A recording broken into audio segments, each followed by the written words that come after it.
మనం అందరం కూడా నిలబడి జీవం గల దేవుణ్ణి మనం ఆరాధించుకుందాము. దేవా, నా హృదయం నిబ్బరముగానున్నది, నే పాడుచు స్తుతిగానము చేసేదను, నా ఆత్మ పాడుచు గానము చేయును. స్వరమండలమా, సితారా మేల్కొనిడి, నేను వేకువనే లేచెదను, జనుల మధ్య నీకు కృతజ్ఞతాస్తుతులు చెల్లించెదను, ప్రజలలో నిన్ను కీర్తించేదను. ఆ విధంగా నిల్చుండి ప్రభువుని మనం స్తుతించుకుందాము.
అందరం మోకరించి ప్రభువుని స్తుతించుకుందాము.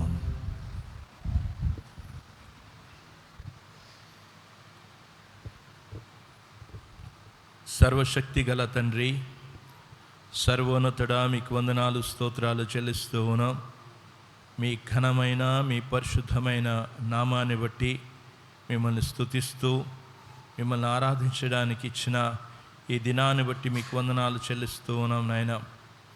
ప్రతి వారము మేము సమాజంగా కూడుకొని అందరితో కలిసి మిమ్మల్ని ఆరాధించడానికి, మీ నామాన్ని గొప్ప చేయడానికి, మీరు చేస్తున్న మేళ్లను తలపోసుకొని మీకు కృతజ్ఞతాస్తుతులు చెల్లించడానికి మాకు అనుగ్రహించిన కృపను బట్టి మీకు వందనాలు స్తోత్రాలు నాయన.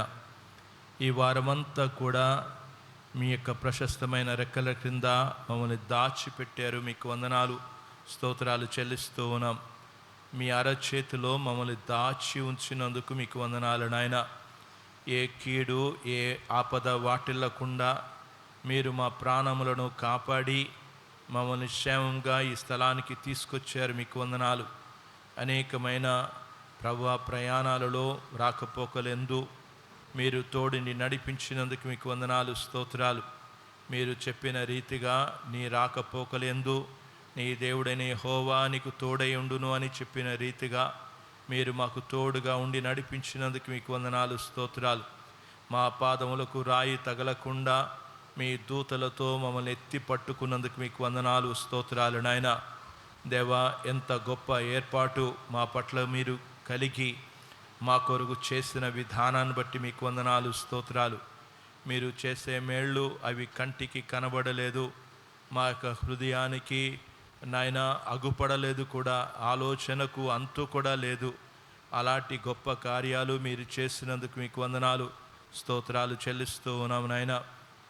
మీరు చేసిన ఆ గొప్ప త్యాగాన్ని బట్టి మీకు వందనాలు. మీ కుమారుడనేసు ప్రభువుని ఈ లోకానికి పంపించి మా కొరకు బలియాగం చేసి మేము పొందవలసిన శిక్ష, మేము పొందవలసిన స్థానాన్ని మీ కుమారుని ఉంచి మాకు విడుదలిచ్చారు. మీకు వందనాలు. మా మీద ఉన్న ప్రతి రుణపత్రాన్ని మీరు తొలగించి తుడిచివేసి ఎత్తివేసి మాకిచ్చిన గొప్ప విమోచనను బట్టి మీకు వందనాలు, స్తోత్రాలు చెల్లిస్తూ ఉన్నాము నాయన. మీరిచ్చిన గొప్ప రక్షణను బట్టి మీకు వందనాలు. మమ్మల్ని మీ సొత్తుగా, మీ బిడ్డలుగా, మీ కుమారులుగా, మీ కుమార్తెలుగా, మీ వారసులుగా మమ్మల్ని చేసుకున్నందుకు మీకు వందనాలు, స్తోత్రాలు నాయన. ఈ యొక్క ఉదయకాల సమయంలో నాయన మీరు మాకు అనుగ్రహించిన ఆత్మను బట్టి మీకు వందనాలు, స్తోత్రాలు నాయన. నిత్యము కూడా మీ ఆత్మ మాలో నివసించడానికి ఇచ్చిన కృపను బట్టి మీకు వందనాలు, స్తోత్రాలు నాయన. పాత నిబంధనలో లేని భక్తులకు క్రొత్త నిబంధనలో మీరిచ్చిన మాకు మంచి కృపను బట్టి మీకు వందనాలు, స్తోత్రాలు నాయన. దేవా, మాకు ఇచ్చిన గొప్ప విడుదలను బట్టి మీకు వందనాలు. శాపము నుంచి, పాపము నుంచి దేవా మమ్మల్ని విమోచించినందుకు మీకు వందనాలు, స్తోత్రాలు నాయన. ప్రతి దినము కూడా మీ ఆత్మచేత మమ్మల్ని నడిపిస్తున్నందుకు మీకు వందనాలు, స్తోత్రాలు. భక్తుల యొక్క సమాజం మాకు ఇచ్చారు, మీకు వందనాలు. దివ్య గ్రంథాన్ని ఇచ్చారు, మీకు వందనాలు, స్తోత్రాలు నాయన. దేవా, మీరు చేసిన నాయన ఉపకారములు ఎన్నో ఉన్నాయి. దేవా, భౌతికంగా మీరు చేసిన ఉపకారాలన్నిటిని బట్టి మీకు వందనాలు, స్తోత్రాలు. ప్రతి దినము కూడా మీరు ప్రభువా మీ చేతులు విప్పి మాకు ఆహారం ఇస్తున్నారు, మీకు వందనాలు, స్తోత్రాలు. సర్వజీవులను మీరు పోషిస్తున్నారు, మీకు వందనాలు, స్తోత్రాలు చెల్లిస్తూ ఉన్నాం నాయన. మీరు చేసిన నాయన కార్యాలకు నాయన మేము తలపోసుకుంటే మా జీవిత కాలమంతా కూడా మిమ్మల్ని స్తుతించవలసిన వారమే ఉంటున్నాం. భౌతికంగా, ఆధ్యాత్మికంగా నాయన మీరు చేసిన మేళ్లకు మేమేమిచ్చి మీ రుణాన్ని మేము తీర్చుకోలేము.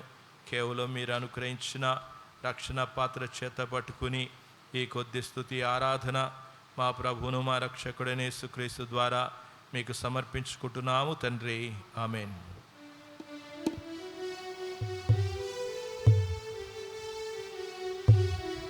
మనమందరం కలిసి ప్రభువుని స్తుతిస్తూ నా ప్రియమైన యేసు ప్రభువు వేలాది స్తోత్రములనే పాటను అందరం కలిసి పాడుకుందాం, ప్రభువుని స్తుతిద్దాం మనం.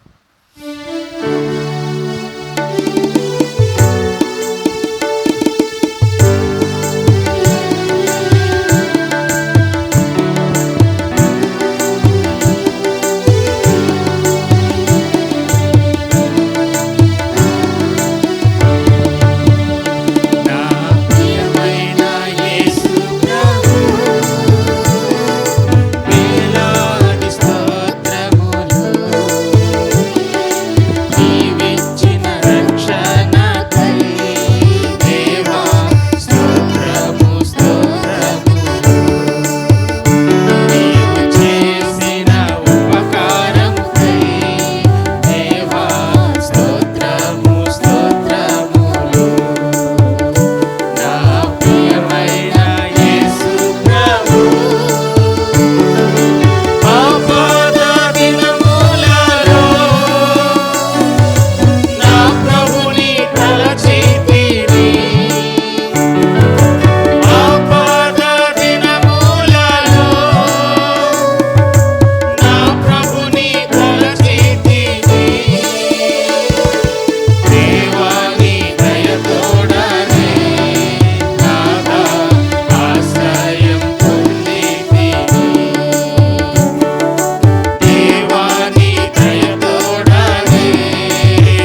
పరిశుద్ధ బైబిల్ గ్రంథంలో నుండి 119వ కీర్తన 25వ చరణాన్ని నుంచి 32 వరకున్న చరణ భాగాన్ని ఉత్తర ప్రత్యత రీతిగా చదువుకుందాం.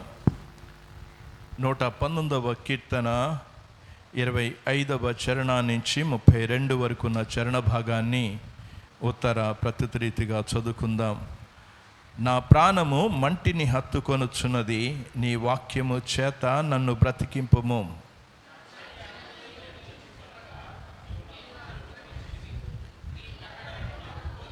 నీ ఉపదేశ మార్గమును నాకు బోధపరచుము, నీ ఆశ్చర్య కార్యములను నేను ధ్యానించదను.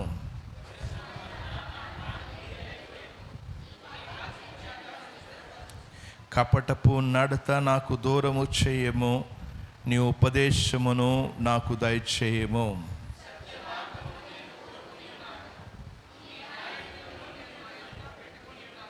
యెహోవా, నేను నీ శాసనములను హత్తుకొని ఉన్నాను, నన్ను సిగ్గుపడనీయకము.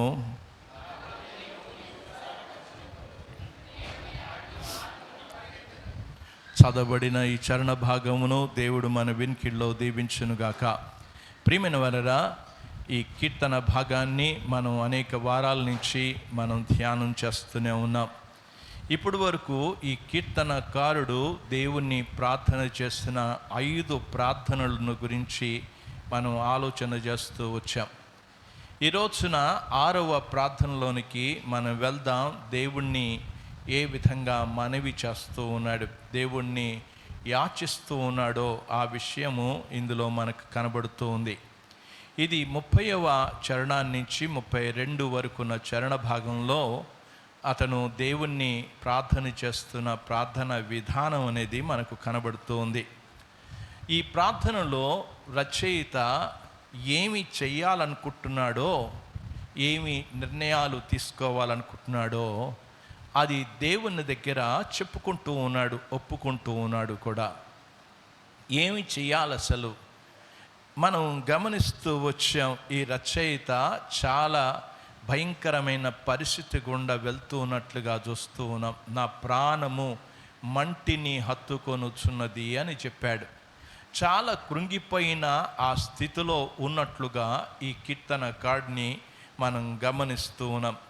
అలాంటి సమయంలో ఒక నిర్ణయం తీసుకోవాల్సిన పరిస్థితి ఉంది. ఇలాంటి ఈ యొక్క కృంగిపోతున్న ఆ పరిస్థితిలో మనం బయటికి రావాలి అనేది ప్రతి ఒక్కరూ కూడా ప్రయత్నాలు చేస్తూ ఉంటారు. ఏ విధంగా మనం ఇందులో నుంచి బయట పడగలం, ఏ విధంగా మనం దీంట్లో ఈ సమస్యను పరిష్కరించుకోగలం అనే విషయాన్ని అందరం కూడా ఆలోచిస్తాం. ఈ కీర్తనకారుడు కూడా ఆలోచిస్తున్నట్లుగా చూస్తూ ఉన్నాం. ఆ నిర్ణయాలు ఎలాంటి నిర్ణయాలు తీసుకోవాలి? మన జీవితంలో ఏదైనా సరే మన నిర్ణయాలే, మనం తీసుకున్న ప్రతి నిర్ణయము మన భవిష్యత్తుని కడుతూ ఉంది, మన భవిష్యత్తుని కూడా పాడు చేస్తుంది. ఆ రోజు మనం సరైన నిర్ణయాలు తీసుకోకపోవడం చేత ఈరోజు ఈ స్థాయిలో ఉన్నాం, అందుకే బాధపడుతున్నాం అనే విషయాన్ని చాలామంది వారు ఒక్కసారి ఆలోచిస్తూ ఉంటారు. ఆ రోజే నేను ఆ పని చేస్తుంటే ఈరోజు నాకు ఇది వచ్చేది కాదు అనేది చాలామంది తలస్తూ ఉంటారు. ఆ రోజు నేను ఈ పని చేయలేకపోయాను గనక ఈరోజు నేను ఇది బాధపడుతున్నా అనేది అందరం కూడా ఆ విషయాన్ని ఆలోచిస్తూ ఉంటాం. ఈ కీర్తనకారుడు కూడా తన జీవితంలో మంటికి హత్తుకొనుచున్న సమయంలో ఒక దీన స్థితిలోనికి వెళ్ళిపోయాడు. ఒక హీనమైన స్థితిలోనికి వెళ్ళిపోయిన ఆ వ్యక్తి దేవుణ్ణి ప్రార్థన చేస్తూ వచ్చాడు. ఆ ప్రార్థన అనేది మనం గతంలో గమనిస్తూ వచ్చాం. నన్ను బ్రతికింపుము, నాకు బోధించుము, నాకు బోధపరచుము అని నన్ను స్థిరపరచుము, నాకు దూరము చెయ్యము అని ఇలాగా దేవుణ్ణి ప్రార్థించిన ఆ ప్రార్థనలన్నీ కూడా గతంలో మనం గమనిస్తూ వచ్చాం. అయితే ఈ వచనంలో మనం గమనిస్తూ ఉన్నప్పుడు ఈ 30 నుంచి 32 వరకున్న వచన భాగాల్లో అతడు ఒక చక్కని నిర్ణయాలు తీసుకున్నాడు. ఆ నిర్ణయం ఏంటో అనేది మనం ఆలోచన చేద్దాం. నిర్ణయాలే మన జీవితాన్ని మారుస్తూ ఉంటాయి, మన భవిష్యత్తుని నిలబెడుతూ ఉంటాయి. ఆ నిర్ణయం ఒక చాలా ఆసక్తికరమైన నిర్ణయాలు తీసుకున్నాడు. ఈ యొక్క చరణంలో మనం చూడొచ్చును. దేవుని వాక్యంలో 119వ కీర్తనలోనికి వెళ్దాం. 30వ చరణంలో మొదటి భాగాన్ని మనం గమనిద్దాం. మొదటి భాగం, అందులో పైన ఒక లైన్ ఉంది, కింద ఒక లైన్ ఉంది. పై లైన్ని గురించి మనం ఆలోచన చేద్దాం. అతడు ఏమి నిర్ణయాలు తీసుకోవాలనుకున్నాడు? నేను వికసించడానికి, నేను బయటికి రావడానికి, నేను సంతోషంగా ఉండడానికి, నేను పరిశుద్ధంగా ఉండడానికి, నేను ఆరోగ్యకరమైన జీవితాన్ని జీవించడానికి నేను ఏమి నిర్ణయం తీసుకుంటే మంచిది అనే ఈ కీర్తనకారుడు ఆలోచిస్తూ ఉన్నాడు. కనుక నిర్ణయాలు తీసుకుంటున్నప్పుడు ఆ నిర్ణయాలే మన జీవితానికి ఒక చాలా చక్కని జీవితాన్ని ఇస్తుంది. మనం సరి అయిన నిర్ణయాలు తీసుకోకపోతే మనం సరి అయిన సంతోషాన్ని పొందలేం. ఈ రచయిత ఒక ప్రాముఖ్యమైన పాఠాలను నేర్చుకున్నట్లుగా చూస్తూ ఉన్నాం. ఆ పాఠాలు ఏంటి? నిరాశలో నుండి బయటపడడానికి రహస్యాలు సరి అయిన నిర్ణయాలే అనే విషయాన్ని, ఆ పాఠాన్ని ఈ రచయిత నేర్చుకున్నట్లుగా చూస్తున్నాం. అది ఏంటి అనంటే, దేవుని యొక్క సత్య మార్గాలు అనే విషయాన్ని తనకు అర్థమైంది.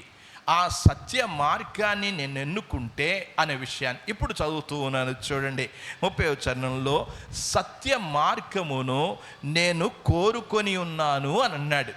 ఏ మార్గము నాకు కావాలి అనంటే, ఇందులో నుంచి బయటపడడానికి అడ్డదారులు తొక్కడం లేదు. మనకు సమస్య రాగానే ఆ సమస్యను పరిష్కరించడానికి మనం సులువుగా అబద్ధాలు ఆడేస్తాం. ఏదైనా సమస్య వచ్చిందనుకోండి, ఆ సమస్యను తప్పించుకోవడానికి చేసే ప్రయత్నాలు చేస్తాం. కానీ ఈ రచయిత అలాంటి ప్రయత్నాలు చేయడం లేదు. ఏం కోరుకుంటున్నాడు అనంటే, సత్య మార్గమును నేను కోరుకొని ఉన్నాను. ఏది ఏమైనా సరే నా జీవితంలో నేర్చుకోవలసింది, నడవలసింది, నేను ఎన్నుకోవలసింది అనే విషయాన్ని ఆ కీర్తనకారుడు చెప్తూ ఉన్నాడు. దేవుని వాక్యమే మనల్ని సరి అయిన మార్గంలోనికి నడిపిస్తుంది. అందులో మనల్ని దృఢంగా, సురక్షితంగా, క్షేమముగా ఉంచేది, భద్రంగా ఉంచేది దేవుని వాక్యమని ఈ కీర్తనకారుడు నేర్చుకున్నాడు.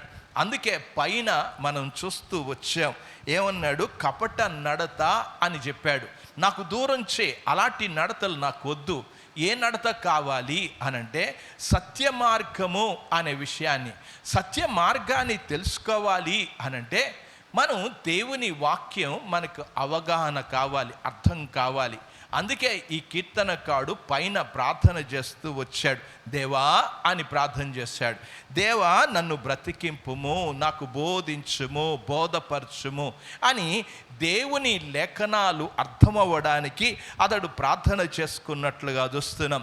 ఆ ప్రార్థన చేయడం వలన ఏ మార్గంలో నడుచుకోవాలని నిర్ణయం తీసుకున్నాడంటే, దేవుని వాక్యానుసారంగా సత్య మార్గంలో నడుచుకోవాలని నిర్ణయం తీసుకున్నాడు. దేవుని వాక్యానికి విరుద్ధంగా మనం వెళ్తే మన జీవితం అంతా చాలా నష్టపోతాం. వాక్యంలో మనం చదువుతున్నప్పుడు మీరు రాజుల గ్రంథంలో ప్రవక్తలు చెప్పిన మాటలను వారు తిరస్కరించి వారు సొంత మార్గాల్లోనికి వెళ్ళారు. మనం ఉదాహరణకి రెహబామే పెద్దల మాటలను పక్కకు పెట్టేసి తన యవనస్తులతో పెరిగిన మాటలను తీసుకోవడం వలన రాజ్యమంతా కూడా కోల్పోయినట్లుగా చూస్తున్నాం. 2 భాగాలుగా విభజించబడినట్లుగా చూస్తున్నాం. కారణం ఏంటి అనంటే, మనం సరైన నిర్ణయాలు తీసుకోకపోతే దాని యొక్క పరిణామాలు మనం తప్పకుండా ఎదుర్కోవాల్సిందే. దాని యొక్క కాన్సిక్వెన్సెస్ తప్పకుండా మన జీవితం మీద ప్రభావితం చూపిస్తుంది ఆ కారణం చేత ఈ కీర్తనకారుడు చెప్తూ ఉన్న విషయం ఏంటంటే, నేనేం కోరుకుంటున్నా, సత్య మార్గమును అనే విషయాన్ని చెప్పుకుంటూ వచ్చాడు. నేను వేరే మార్గాన్ని కోరుకోను, నేను సత్య మార్గాన్ని కోరుకుంటాను, సత్యానికి నేను కట్టుబడి ఉంటాను అనే విషయాన్ని. నేను ఒకవేళ దేవుని వాక్యానికి ఏదైనా విరుద్ధంగా వెళ్తే అది నా జీవితానికి సురక్షితం కాదు, అది నా జీవితానికి స్థిరం కూడా కాదు. అప్పటికి నేను దాటే వచ్చేమో, కానీ అది నా జీవితానికి ఎంత మాత్రం కూడా మేలు చేయదు. కనుక దేవుని వాక్యము నాకు విరుద్ధంగా మనం నడిస్తే నిరాశలోనికే వెళ్తాం, మంటిలోనికే వెళ్తాం అనే విషయాన్ని గురించి ఈ కీర్తనకారుడు బాగా తెలుసుకున్నాడు. అందుచేత తన జీవితం నా ప్రాణము అనే మాటను చెప్పాడు. నా ప్రాణం ఏమైపోతుందో, నీరైపోతున్నది అన్నాడు. నా ప్రాణము మంటిని హత్తుకొనుచున్నది అని చెప్పాడు. ఎంత నిరాశలోనికి వెళ్ళిపోయాడో ఆ మాటలు మనం చదువుతూ ఉన్నాం. కనుక దేవుని వాక్యానికి నేను విధేయత చూపడానికి నేను సత్యాన్ని అనుసరిస్తాను అనే విషయాన్ని ఈ కీర్తనకారుడు అర్థం చేసుకుని కోరుకుంటుంది ఏంటంటే, మొదటి అందులో నిర్ణయం ఏంటంటే, సత్య మార్గమును నేను కోరుకుంటున్నా అని చెప్పాడు. ఈ రోజున మీ జీవితాల్లో సమస్యల్లో నుంచి బయటికి రావాలంటే అడ్డదారులు తొక్కవద్దు. కేవలం దేవుని వాక్యానుసారంగా సత్యాన్ని కోరుకోండి, సత్యంలో జీవించడం నేర్చుకోండి. అప్పుడు మన జీవితంలో నిరాశలోనికి మనం వెళ్ళం. కానీ ఈ కీర్తనకారుడు కోరుకుంటుంది ఏంటంటే, నాకు సత్యాన్ని నేను కోరుకుంటున్నా. ఏ మార్గం? ఆ మార్గము సత్య మార్గమును కోరుకొని అని అన్నాడు. నేను కోరుకునేది అదే. నీ ఎన్నికని బట్టే సత్యమే నిన్ను విజయంలోనికి నడిపిస్తుంది, సత్యమే నిన్ను స్వతంత్రులుగా చేస్తుంది, సత్యమే నీ నీ నీ బాటను అంతటినీ కూడా సరళం చేస్తుంది. అడ్డదారులు ఎక్కడో ఒక దగ్గర అడ్డుకుంటాయి. ఆ తర్వాత నిరాశలోనికి వెళ్తావు, ఆ తర్వాత కృంగిపోతావు. చివరికి నీ ప్రాణము నీరైపోవడం కాదు, మంటికి వెళ్ళిపోవడం ఖాయము అనే విషయాన్ని ఈ కీర్తనకారుడు అర్థం చేసుకున్నాడు. నిర్ణయం సరైన నిర్ణయం తీసుకో, సత్య మార్గాన్ని నేను కోరుకొని ఉన్నాను అని అన్నాడు. ఇక రెండవది ఏం చెప్తూ ఉన్నాడు, అతడు ఏమని మాట్లాడుతున్నాడో చదువుతూ ఉన్నాను చూడండి. ఇప్పుడు నేను నీ వాక్యానికి నేను కట్టుబడి ఉంటా, ఏమైనా సరే నా ప్రాణం పోయినా పర్వాలేదు, నీ వాక్యానికి నేను కట్టుబడి ఉంటా. దేంట్లో నడుస్తా అని చెప్తూ ఉన్నాడో చదువుతూ ఉన్నాను చూడండి. దేవుని యొక్క వాక్యంలోనికి వెళ్దాం, రెండవ లైన్లోకి వెళ్దాం. నీ న్యాయ విధులను నేను నా ఎదుట పెట్టుకొని ఉన్నాను అని అన్నాడు. ఏది పెట్టుకున్నాడు అని అంటే, నీ న్యాయ విధులను అని అన్నాడు. ఏదో పెట్టుకోవాలా. మన జీవితంలో మనం గుర్తుపెట్టుకోవాల్సిన విషయం, మనందరికీ తెలుసు, మీ అందరికి కూడా సెల్స్ ఉన్నాయి, ఆండ్రాయిడ్ సెల్స్. అందులో గూగుల్ మ్యాప్ అనేది మనకు కనబడుతుంది. ఆ గూగుల్ మ్యాప్లో నువ్వు ఎక్కడికన్నా వెళ్ళాలి అని అనుకుంటే, అందులో నువ్వు సెర్చ్ చేసి ఆ లొకేషన్ని సెర్చ్ చేసి ఆ ఏ స్థలానికి వెళ్ళాలనుకుంటున్నావో అది సెర్చ్ చేసిన తర్వాత అది దారి చూపిస్తుంది. ఎంత చక్కగా చూపిస్తుందో తెలుసా అండి. ఆ మాటలు వాయిస్ మనం వింటున్నప్పుడు నువ్వు లెఫ్ట్కి తిరగాలి, నువ్వు రైట్ తిరగాలి, 100 మీటర్స్ దాటిన తర్వాత అనే విషయాన్ని చెప్పుకుంటూ వస్తుంది. నువ్వు డెస్టినేషన్కి, నువ్వు ఆ యొక్క గమ్యానికి నువ్వు రీచ్ అవుతూ ఉన్నావు అనే విషయాన్ని అది మనకు తెలియచేస్తుంది. ఆ ఆండ్రాయిడ్ సెల్స్లో ఉన్న విషయాన్ని, లొకేషన్ని ఎలాగ తెలియచేస్తుందో, దేవుని వాక్యం నీ గమ్యం ఏంటో అనేది నీ నిర్ణయాలను బట్టి, దేని బట్టి నిర్ణయాలు తీసుకోవాలో అక్కడ చెప్పాడు. ఎదుట ఏం పెట్టుకున్నాడంట, ఇప్పుడు నడుస్తున్నప్పుడు, కార్ డ్రైవ్ చేస్తున్నప్పుడు ఆండ్రాయిడ్ సెల్స్ పెట్టుకుంటాం. ఆటో ఎక్కితే, మనం టౌన్లోకి ఎక్కితే, హైదరాబాద్ పట్టణం వెళ్ళిన తర్వాత ఎక్కడండి అని అంటాడు. ఆటో వాడు ఆండ్రాయిడ్ సెల్ పెట్టుకుని ఆ లొకేషన్ దాని ప్రకారంగానే మనల్ని తీసుకుని వెళ్ళి మనల్ని విడిచిపెడతాడు. అలాగే ఈ యొక్క కీర్తనకారుడు ఏం పెట్టుకున్నాడంట, నీ న్యాయ విధులు నేను నా ఎదుట పెట్టుకొని ఉన్నానన్నాడు. ఏదో పెట్టుకోలే, నీ న్యాయ విధులను అంటే నీ న్యాయ విధులను అనుసరించి నేను నడుచుకోవాలని నిర్ణయం తీసుకున్నా. నా నిర్ణయాలన్నీ కూడా దేవుని లేఖనాలను అనుసరించి నిర్ణయాలే తప్ప నా సొంత నిర్ణయాలు కాదు అనే విషయాన్ని ఈ కీర్తనకారుడు మంచి నిర్ణయం తీసుకున్నట్లుగా చూస్తూ ఉన్నాం. అంటే మనం దేవుని వాక్యానికి అనుగుణ్యంగా మన నిర్ణయాలు తీసుకోవడం వలన మన జీవితంలో మనం తిరిగి జీవించగలం, ఆ యొక్క పునరుద్ధరణ పొందగలం అనే విషయాన్ని గమనించాలని మనం చేస్తున్నాం. ఇది గొప్ప రహస్యాన్ని ఆ నిర్ణయాలు తీసుకోవడం వల్లనే తన జీవితంలో ఎంత అద్భుతమైన ఆ యొక్క బయటికి వచ్చాడో తర్వాత వచనాల్లో, తర్వాత చరణాల్లో మనం గమనిస్తాం. కనుక దేవుని వాక్యం పట్ల అతనికి ఎంత గౌరవం ఉన్నదో ఒక్కసారి ఆలోచించండి. దేవుని వాక్యం పట్ల ఎంత మమకారం ఉన్నదో అర్థం చేసుకోండి. దేవుని వాక్యం అంటే ఎంత భయం ఉన్నదో అర్థం చేసుకోండి. దేవుని వాక్యానికి విధేయత చూపించాలనే మనసు ఎంత ఉన్నదో అర్థం చేసుకోండి. అలాగా అర్థం చేసుకుంటే నీ న్యాయ విధులు, చాలామంది దేవుని వాక్యం ఎదుట పెట్టుకుంటారు కానీ ఒక్కడి కూడా మనం చెయ్యం. దేవుని వాక్యానుసారంగా నడవడానికి ఇష్టపడం. ఆ కారణం చేతనే మన జీవితాలు చాలా నిరాశ, నిస్పృహలోనికి, లేకపోతే మంటికి నీరైపోతున్నాయి అనే విషయాన్ని అర్థం చేసుకోవాలి. కనుక ఈ కీర్తనకారుడు దేవుణ్ణి ప్రార్థన చేసిన ఆ ప్రార్థనలో నిర్ణయాలు తీసుకుంటున్నా, ఏ నిర్ణయాలు తీసుకోవాలో ఆ నిర్ణయాలను గురించి దేవుడు ముందు ఒప్పుకుంటున్నాడు, చెప్పుకుంటున్నాడు. నేను సత్య మార్గాన్నే కోరుకుంటున్నా. నేను ఏం కోరుకుంటున్నా అంటే నేను నిర్ణయం అంతా కూడా సత్య మార్గమును అనుసరించే నిర్ణయం తీసుకుంటా. నీ న్యాయ విధులను బట్టే నేను నిర్ణయం తీసుకుంటాను అని చెప్పాడు. అసలు కనుక ఈ ఒక్క లేఖనాలలో రెండు ఆ యొక్క నిర్ణయాలు కనబడుతున్నట్లుగా చూస్తున్నాం. తగిన నిర్ణయాలు ప్రభు చిత్తమైతే వచ్చే వారంలో మనం ఆలోచన చేద్దాం. కానీ నీ జీవితంలో ఏముండాలి? ఒక కట్టుబడి, లేకపోతే ఒక నిబద్ధత, ఒక సమర్పణ అనేది, ఒక కమిట్మెంట్ ఏముండాలంటే ఏ పరిస్థితిలో అయినా సరే నేను సత్యాన్ని కోరుకొని నడుస్తా, నీ న్యాయ విధులను నా ఎదుట పెట్టుకునే నడుస్తా అని చెప్పగలిగినప్పుడు నీ సమస్యలు ఎటువంటి సమస్యలైనా, ఏ పరిస్థితిలో ఉన్నా దేవుడు తప్పకుండా ఒక మంచి మార్గాన్ని చూపిస్తాడు, మంచి మార్గాన్ని తెలియచేస్తాడు. దేవుని యొక్క వాక్యంలో నేను మీకు చూపించాలని నేను ఆశపడుతున్నా. ఎలాగ రావాలి సమస్యల్లో నుంచి అని చాలాసార్లు కూడా అనుకుంటాం.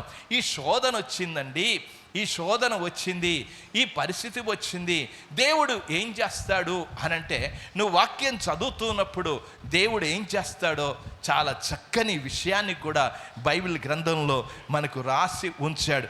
కొరింథీయులకు రాసిన పత్రికలోనికి వెళ్దాం. కొరింథీయులకు రాసిన పత్రికలోనికి వెళ్దాం.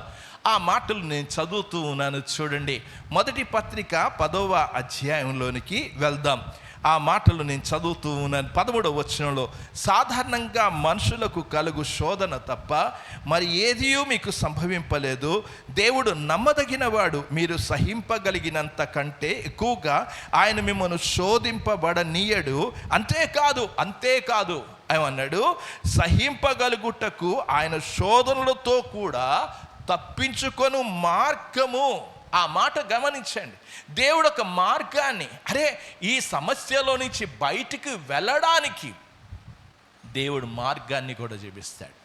అందుకే ఈ కీర్తనకారుడు, దేవా నీ లేఖనాలను నాకు అర్థమయ్యేటట్లు చేయి, అప్పుడు నా సమస్యలో నుంచి నేను బయటికి రాగలను.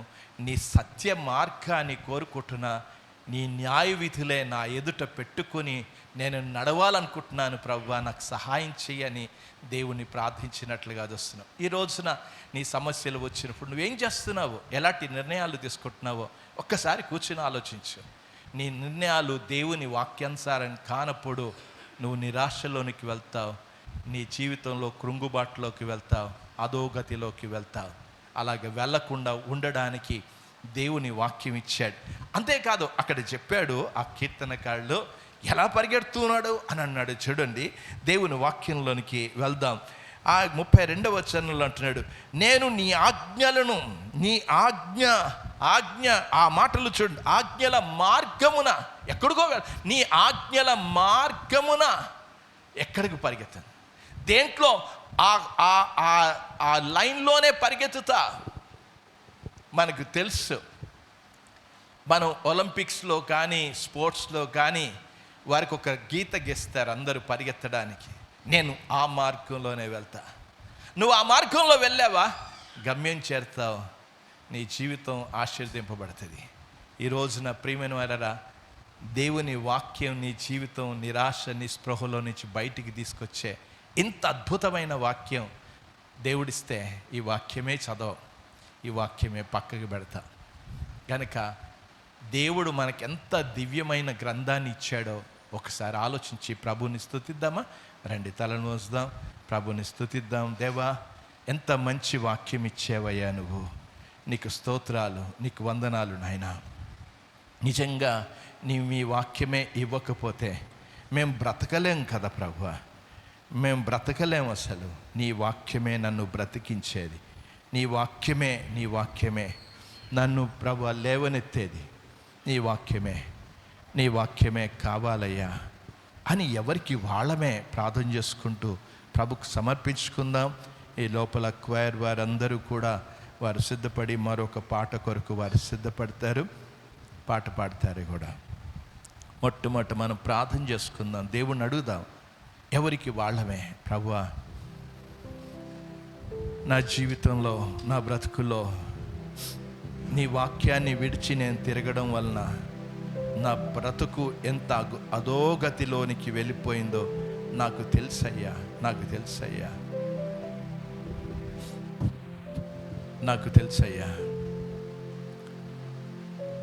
నీ వాక్యమే నాకు కావాలయ్యా, నీ న్యాయ విధులే నాకు కావాలయ్యా, అందులోనే నడుస్తా, నన్ను నేను సమర్పించుకుంటున్నానని ప్రభుకి చెప్తావమ్మా.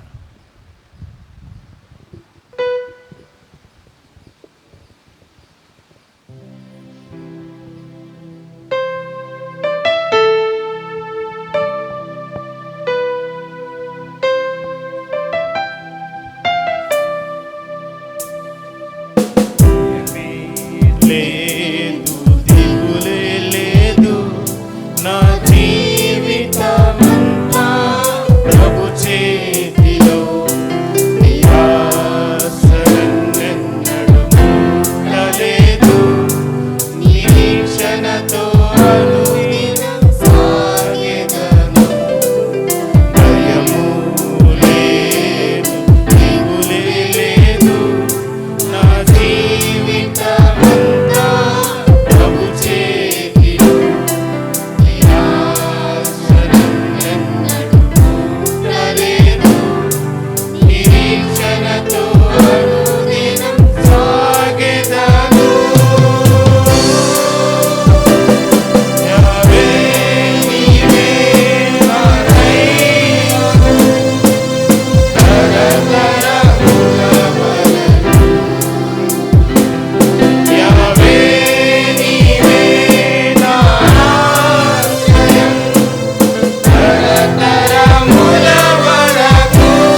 ప్రకటనలు గమనించాలని మనం చేస్తున్నాను.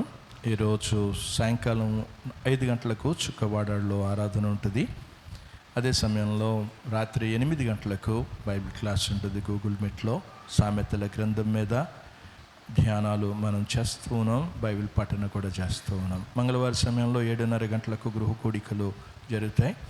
బుధవారం సమయంలో 7:30 గంటలకు క్వైర్ వారు ప్రాక్టీస్ చేస్తారు. గురువారం 8 గంటలకు తిరిగి గూగుల్ మీట్లో బైబిల్ క్లాస్ జరుగుతుంది. శుక్రవారము 7 గంటలకే సంఘ సహవాస ప్రార్థన ఉంటుంది. శనివారం 7 గంటలకు మరి క్వైర్ వారు ఈ యొక్క అరేంజ్మెంట్స్ చేసుకుని చక్కగా ప్రాక్టీస్ చేస్తారు. అదే సమయంలో 7 గంటలకే సండే స్కూల్ టీచర్స్ కూడుకుని ప్రార్థన చేస్తారు. వచ్చే ఆదివారం యథావిధంగానే మరి 7 గంటలకే ఉదయం సండే స్కూల్ ఉంటుంది.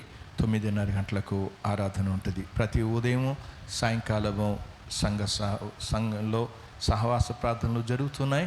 ప్రార్థనలో పాల్గొవాలని ఆశపడిన వాళ్ళు పాల్గొవచ్చు.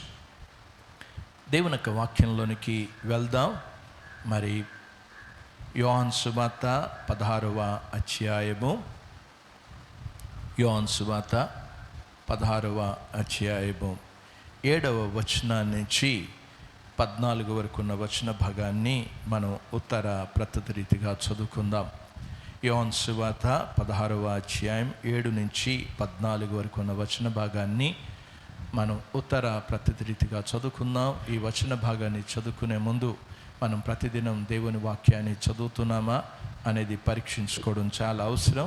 ప్రతిదినం దేవుని వాక్యాన్ని చదువుతుంటే బైబిల్ పైకెత్తి అందరం కూడా నిలబడి the best book to read is the Bible అనే పాటను ఇంగ్లీష్లోను తెలుగులోను మనం పాడుకుందాం. The best book to read is the Bible. The best book to read is the Bible. If you read it every day, it will help you all the way. Oh, the best book to read is the Bible. Patimpa grandamu Bible. Patimpa grandamu Bible. Anudinam patinchina ప్రేమతోడు నడుపును ఓ పఠింప శ్రేష్ఠ గ్రంథము Bible. యోహాను సువార్త 16వ అధ్యాయము 7వ వచనం నుంచి 14 వరకు ఉన్న వచన భాగాన్ని ఉత్తర ప్రత్యుత రీతిగా చదువుకుందాము. అయితే నేను మీతో సత్యము చెప్పుచున్నాను, నేను వెళ్ళిపోవటం వలన మీకు ప్రయోజనకరము. నేను వెళ్ళని ఎడల ఆదరణకర్త మీ యొద్దకు రాడు. నేను వెళ్ళిన ఎడల ఆయనను మీ యొద్దకు పంపుదును.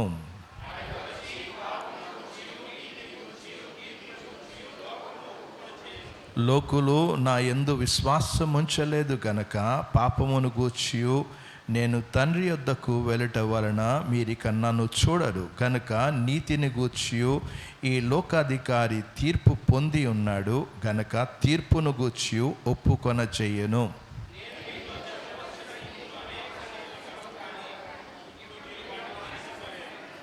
అయితే ఆయన అనగా సత్యస్వరూపి అయిన ఆత్మ వచ్చినప్పుడు మిమ్మును సర్వసత్యములోనికి నడిపించును. ఆయన తనంతట తానే ఏమీయో బోధింపక వేటిని వినునో వాటిని బోధించి సంభవపు సంగతులను మీకు తెలియచేయను.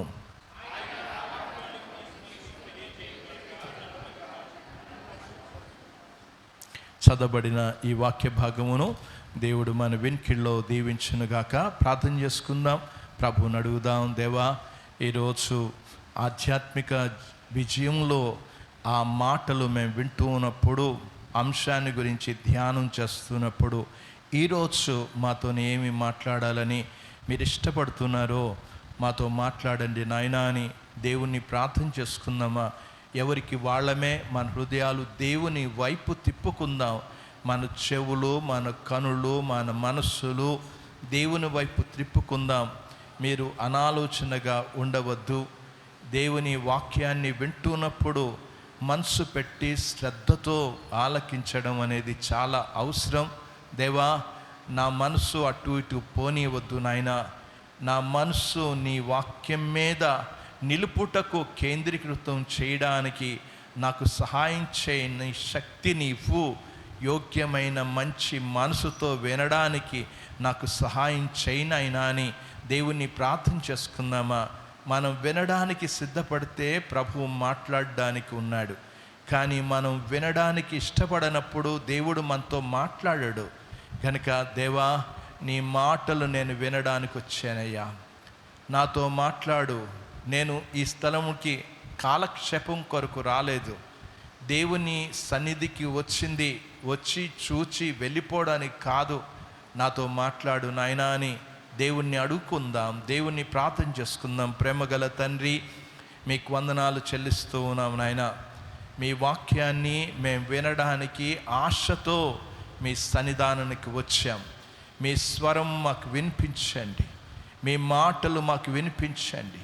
మా హృదయాలు, మా తలంపులు, మా ఆలోచనలు అన్నీ ఎరిగిన దేవుడు మీరు. మాకు కావలసిన వర్తమానాన్ని మాకు అనుగ్రహించండి. మా అందరితో మాట్లాడండి. మేము ఆధ్యాత్మికంగా విజయాన్ని పొందాలని మీరు ఇష్టపడి మాకు ఈ సంగతులను తెలియచేస్తూ ఉన్నారు. ఈరోజు మేమేమి నేర్చుకోవాలో మీరు మాకు చాలా స్పష్టంగా తెలియచేయండి నాయన. మా అందరితో మీరు మాట్లాడమని ప్రార్థిస్తూ ఉన్నాం. ఇక్కడ కూర్చున్న వాళ్ళందరూ కూడా వారి హృదయాలలో, వారి జీవితంలో ఒక గొప్ప కార్యమును జరిగించండి. మీరే మహిమ పొందండి. వింటున్న వాళ్ళలో కూడా మీ పరిశుద్ధాత్మ కార్యమును మీరు జరిగించండి. మీరే మాకు పరిచర్య చేయమని, బోధించమని యేసు ప్రభువారి పరిశుద్ధమైన నామమున ప్రార్థించి వేడుకుంటున్నాము తండ్రి. ఆమేన్.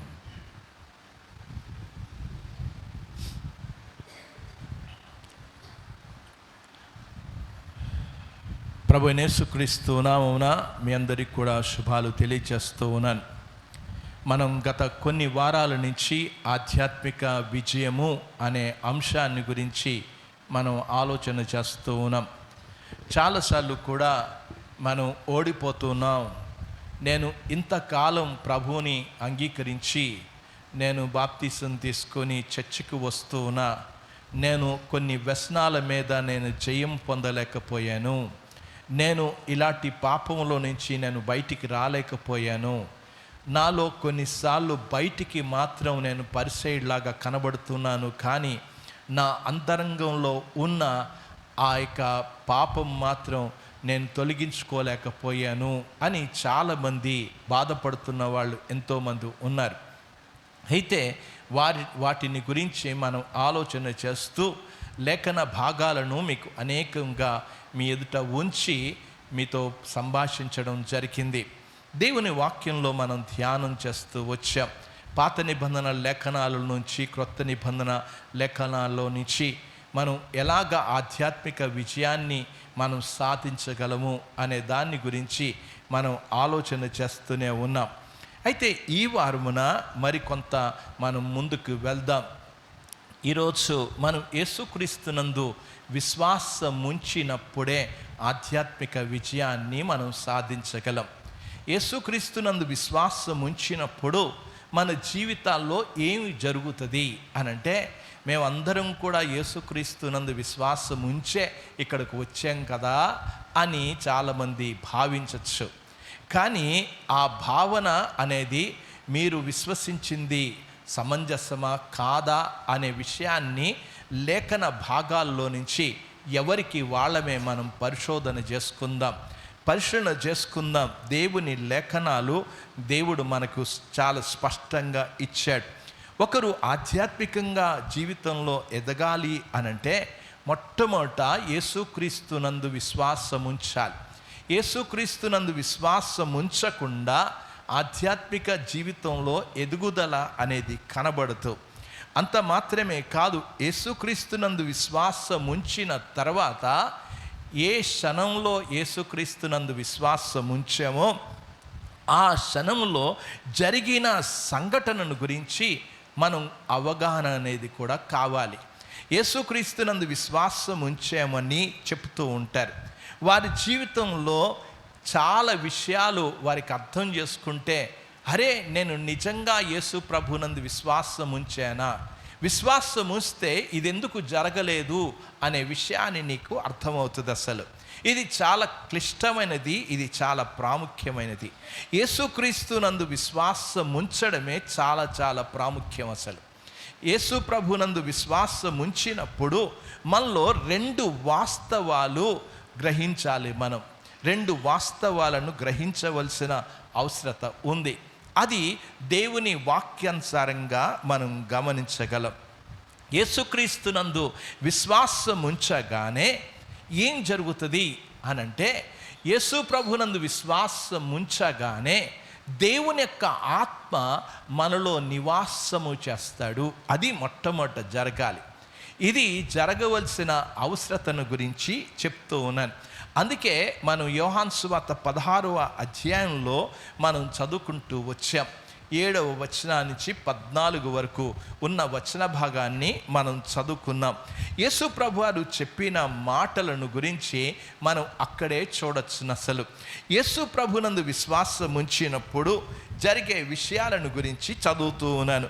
అయితే నేను మీతో సత్యము చెప్పుచున్నాను, నేను వెళ్ళిపోవటం వలన మీకు ప్రయోజనకరము. నేను వెళ్ళని ఎడల, ఆ మాట నాడు, ఆయన వెళ్ళిన ఎడల ఆయనను మీ యొద్దకు పంపుదును. ఆయన వచ్చి అనే మాటను మనం చూస్తున్నాం. ఆయన వచ్చి చేసే పనేంటి అనంటే, పాపమును గూర్చియు నీతిని గూర్చియు ఒప్పుకొన చెయ్యును అని అన్నాడు. కనుక నువ్వు యేసుక్రీస్తునందు విశ్వాసం ఉంచగానే జరిగే విషయం ఏంటి అనంటే, పరిశుద్ధాత్మ కార్యము నీలో జరుగుతుంది అనే విషయాన్ని గమనించాలి. చాలామంది వారు జీవితంలో సరి అయిన అవగాహన అనేది కనబడడం లేదు. ఆధ్యాత్మిక విజయానికి ఇది కీలకమైన రహస్యము అనేది అర్థం చేసుకోవడం లేదు. చాలామందికి ఏం జరుగుతుందో అనే విషయాన్ని వారికి అవగాహన లేకుండానే ఉన్నారు. అసలు యేసుక్రీస్తునందు విశ్వాసం ఉంచినప్పుడు దేవుని యొక్క ఆత్మ మనలో నివసించడం అనే విషయాన్ని గమనించాలి మనం. చాలామంది వారు యేసుక్రీస్తునందు విశ్వాసం ఉంచిన తర్వాత దేవుని యొక్క ఆత్మ వస్తుంది అనే విషయాన్ని వారు చెప్తూ ఉంటారు. దాన్ని ఏమన్నారంటే ఫుల్ గాస్పుల్ చర్చ్ అని చెప్పడం మొదలుపెట్టారు. ఫుల్ గాస్పుల్ ఇది హాఫ్ గాస్పులే. యేసుక్రీస్తునందు విశ్వాసం ఉంచడం హాఫ్ గాస్పుల్. ఆ తర్వాత దేవుని యొక్క ఆత్మను పొందితే ఫుల్ గాస్పుల్ అని చెప్పడం ప్రారంభించారు. ఒకవేళ మీరు సెర్చ్ చేస్తే, ఒకవేళ గూగుల్లో సెర్చ్ చేస్తే, మీరు అందరూ కూడా చదువుకున్న వాళ్ళు కనుక దేవుని వాక్యం విస్తారంగానే చెప్తూనే ఉన్నారు. కానీ వాళ్ళు చెప్పే విషయం దేవుని వాక్యానుసారంగా ఉందా లేదా అనేది మొట్టమొదట మనం గమనించుకోవాల్సిన అవసరత ఉంది. దేవుని వాక్యాన్ని మీరు సరి అయిన రీతిగా అవగాహన చేసుకోవాలి. దేవుని వాక్యంలో ఏం రాయబడింది? యేసుక్రీస్తునందు విశ్వాసం ఉంచగానే అది మొట్టమొదట గమనించాలి. దేవుని యొక్క ఆత్మ నీలో నివాసము చేస్తాడు. చూడండి, దేవుని వాక్యంలో చదువుతున్నాను. యోహాను సువార్తలోనికి రండి. యోహాను సువార్త ఇది అన్ని పుస్తకాల కంటే 66 పుస్తకాలలో, క్రొత్త నిబంధనలో చెప్పబడిన 27 పుస్తకాలలో చివరి పుస్తకం అనేది, చివరిగా రాయబడిన పుస్తకం యోహాను సువార్త. ఈ యోహాను సువార్త అన్నీ రాయబడ్డాయి. అన్నిటికంటే చివరిగా రాయబడిన పుస్తకం ఇది. మొట్టమొదట క్రొత్త నిబంధనలో గలతీ పత్రిక రాయబడింది. ఆ తర్వాత చివరిగా రాయబడిన పుస్తకం సువార్తలు కావు. గమనించాలి, ఈ సువార్తలు 55 తర్వాత రాయబడ్డాయి. కానీ గలతీ పత్రిక 45 ఆ ప్రాంతంలోనే రాయబడింది. మొదటి పత్రిక గలతీ పత్రిక, ఆ తర్వాత తెస్సలోనిక పత్రికలు రాశారు, ఆ తర్వాత సువార్తలు వచ్చాయి. కానీ చివరిగా యోహాను సువార్త రాయడం జరిగింది.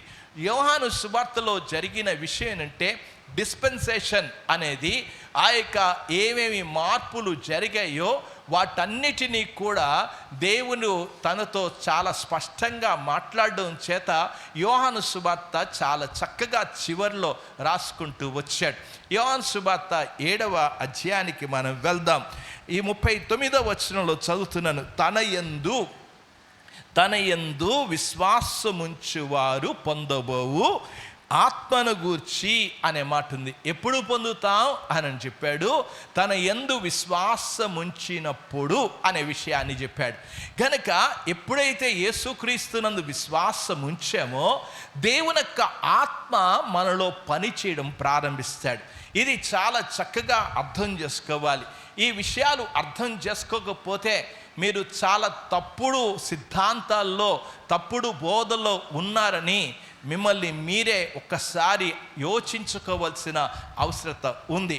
అయితే ఈ యొక్క మాటలు మనం గమనిస్తున్నప్పుడు పరిశుద్ధాత్ముడు వచ్చినప్పుడు, ఇప్పుడు చదువుకుందాం దేవుని యొక్క వాక్యంలో 16వ అధ్యాయంలోనికి వెళ్దాం. ఆయన వచ్చినప్పుడు పాపమును గూర్చియు నీతిని గూర్చియు తీర్పును గూర్చి లోకమును ఒప్పుకొన చెయ్యును అని దేవుని యొక్క ఆత్మ ఇప్పుడు ఏం చేస్తాడు? నేను పాపిని అని పరిశుద్ధాత్ముడు ఒప్పిస్తాడు. ఒప్పించినప్పుడు నీకు అర్థమవుతుంది, అరే నేను ఎంత పాపినో నీకు అర్థమవుతుంది, నేను ఎంత దేవుని యొక్క ఉగ్రతకు పాత్రుడునో అర్థమవుతుంది. అప్పుడు అర్థమైనప్పుడు రక్షకుని వైపు నువ్వు చూస్తావు, దేవా ప్రార్థన చేయడం ప్రారంభిస్తావు. ఎప్పుడైతే ప్రారంభిస్తావో ఇవన్నీ కూడా చాలా చక్కగా జరిగిపోతాయి. దేవుని యొక్క ఆత్మ వారిని ఒప్పింప చెయ్యును అనే విషయాన్ని మనం దేవుని యొక్క ఆత్మ కార్యమును చేస్తూ ఉన్నాడు. ఒప్పిస్తాడు, రక్షిస్తాడు, నివసిస్తాడు. ఈ మాటలు బాగా అర్థం చేసుకోవాలని మనం చేస్తున్నా. యేసుక్రీస్తు దగ్గరికి రావడానికి పరిశుద్ధాత్ముడే సహాయం చేస్తూ ఉన్నాడు, పరిశుద్ధాత్ముడే నడిపిస్తూ ఉన్నాడు.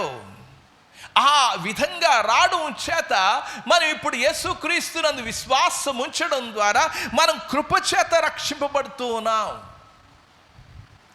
ఇది జరుగుతున్న విషయం. ఇది ఎవరు చేయాలి రక్షణ కార్యము అనేది గతంలో కూడా మీకు తెలియజేస్తూ వచ్చాను. ఇది కేవలం దేవుడు మాత్రమే చెయ్యాలి.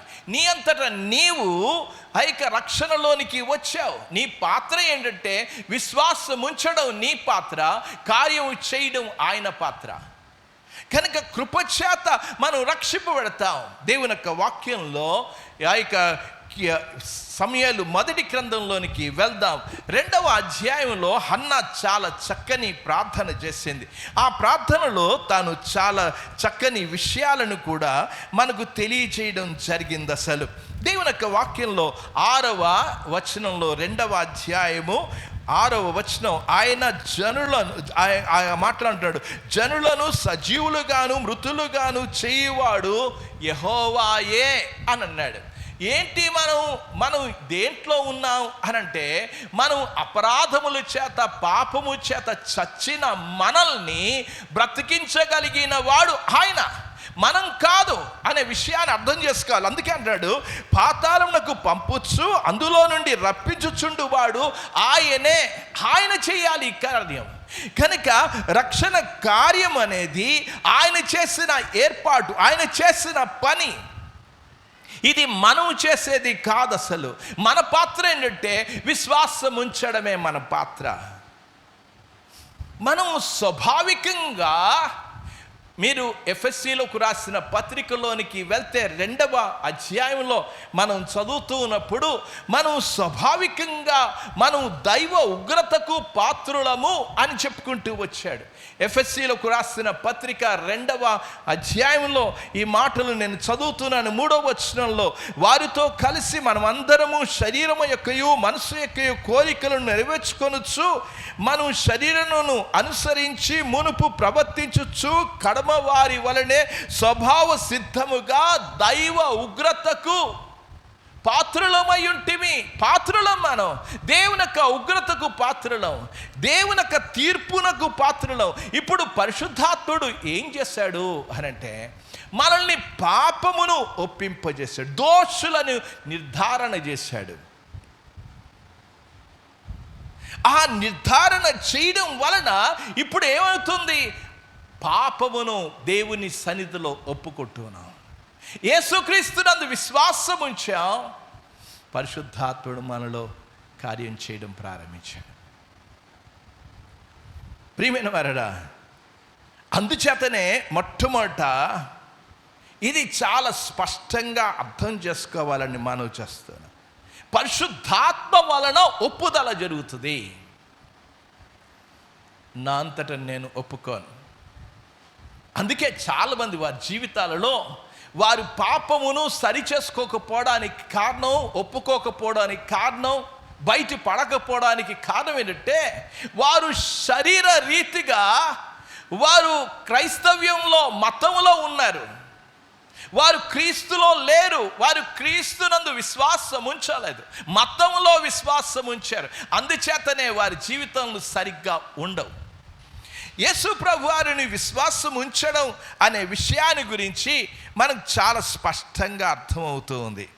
గనుక మన విశ్వాసం అనేది ఎప్పుడైతే ఆయన యందు విశ్వాసం ఉంచుతామో అప్పుడే పరిశుద్ధాత్ముడు కార్యం చేయడం ప్రారంభిస్తాడు. అందుకే యేసు ప్రభు వారి దగ్గరికి నికోదేము అనే ఒక పరిసయ్యుడు బోధకుడు వచ్చాడు. ఆ బోధకుడు వచ్చి అన్నాడు, విషయాన్ని గురించి మాట్లాడుతూ, నువ్వు చాలా మంచి బోధకుడివి, నువ్వు దేవుని దగ్గర నుంచి వచ్చిన బోధకుడివి అని ఆ విధంగా మాట్లాడడం ప్రారంభించాడు. యేసు ప్రభు వారు అతనితో మాట్లాడిన విధానాన్ని మనం చదువుతున్నప్పుడు యోహాను సువార్త 3వ అధ్యాయంలోనికి మనం వెళ్దాం. ఆ వచనాలు చాలా జాగ్రత్తగా మీరు చూడవలసిన అవసరత ఉంది, చదువుకున్న వాళ్ళందరూ కూడా.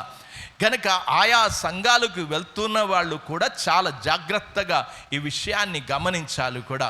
యోహాను సువార్త 3వ అధ్యాయంలో 3వ వచనంలో చదువుతూ ఉన్నాను. అందుకు యేసు అతనితో, ఒకడు క్రొత్తగా జన్మిస్తేనే కానీ అతడు దేవుని రాజ్యమును చూడలేడని నీతో నిశ్చయముగా చెప్పుచున్నాను. ఆ మాట కింద రాయబడింది, ఒకడు క్రొత్తగా జన్మిస్తేనే అనే మాటకి ఫుట్ నోట్లో పై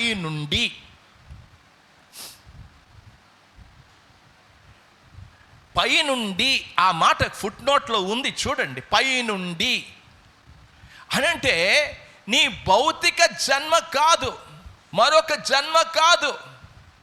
మనం చూస్తున్నప్పుడు కర్మ సిద్ధాంతంలో చెప్పబడిన రీతిగా అనంత కోటి జీవరాశుల జన్మ వలన ఒక ఉన్నతమైన బ్రతుకు రాదు. మన జీవితంలో కనబడేది ఏంటంటే పైనుండి అనే విషయాన్ని, ఈ మాటలు చెప్పగానే ఆ వృద్ధుడైన నికోదేము ఏమన్నాడంటే, నేను మళ్ళీ తల్లి గర్భంలో నేను ప్రవేశించాలా అని అడిగాడు. ఆ మాటలు మనం ఉన్నట్లుగా చదువుకోవడం చాలా మంచిది. 4వ వచనంలో, అందుకు నికోదేము, ముసలివాడైన మనుషుడు ఎలాగ జన్మింపగలడు? రెండవ మారు తల్లి గర్భమందు ప్రవేశించి జన్మింపగలడా అని అన్నాడు. ఆ మాటలు ఆ నికోదేము అడుగుతున్నాడు, మళ్ళీ రెండవ మారు వెళ్ళాలా? అతనికి బాగా అర్థమైంది, కానీ ఈ రోజున బోధకులకు అర్థం కాల. వారికి అర్థమైంది, ఆ రోజున నికోదేముకి చాలా స్పష్టంగా అర్థమైంది. మీరు ఒకవేళ వివిధ సంఘాలకు వెళ్ళి వచ్చిన వాళ్ళు కొంతమంది ఇక్కడ కనబడతారు, ఉంటారు కూడా. వాళ్ళు ఆ సంఘాలకి వెళ్ళే వాళ్ళు ఏమని అనుకుంటారు అనంటే, పైన మనం గమనించవలసిన విషయం యేసు ప్రభు వారు ఇంకా చెప్పుకుంటూ వచ్చారు. ఆ మాటలు కూడా నేను 5వ వచనంలో చదువుతున్నాను. యేసు ఇట్లా, నేను ఒకడు నీటి మూలముగాను ఆత్మ మూలముగాను జన్మిస్తేనే కానీ, అక్కడ అన్నాడు నీటి మూలముగాను ఆత్మ మూలముగాను. ఇక బాప్టిస్ట్ వాళ్ళందరూ కూడా మొట్టమొదట నువ్వు నీటి బాప్తిజం తీసుకోవాలి, ఆ తర్వాత పరిశుద్ధాత్మ బాప్తిజం పొందాలి అని చెప్పేసి ఇక ఫుల్ గాస్పుల్, ఇది హాఫ్ గాస్పుల్ మీది, మేము ఫుల్ గాస్పుల్ పరిశుద్ధాత్మను పొందాలి అని.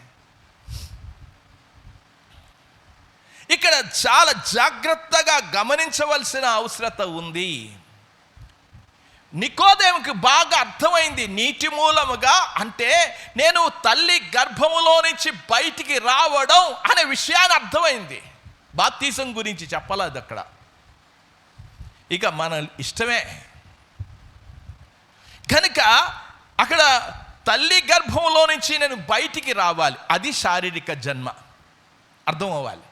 కింద వచనాలు చూపిస్తాను, ఎక్కడ కూడా ఏం దాటిపోను. వచనాలు చాలా జాగ్రత్తగా చూడండి.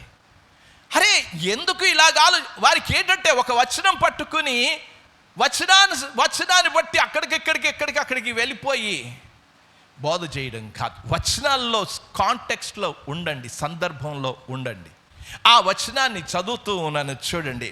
అప్పుడు ఏమన్నాడంటే దేవుని ఒక వాక్యం, ఒకడు నీటి మూలముగాను ఆత్మ మూలముగాను జన్మిస్తేనే గాని దేవుని రాజ్యములో ప్రవేశింపలేడని నీతో నిశ్చయముగా చెప్పుచున్నాను. శరీర మూలముగా జన్మించిన అంటే ఇప్పుడు ఏమయ్యాం మనం? నీటి మూలంగా తల్లి యొక్క ఉమ్ము నీరులో నుంచి బయటికి రావడం శారీరక జన్మ. ఇప్పుడు ఏం కావాలి అనంటే ఈ జన్మతో పరలోకానికి వెళ్ళలేము. శారీరక జన్మ అనేది పరలోకానికి తీసుకుని వెళ్ళదు.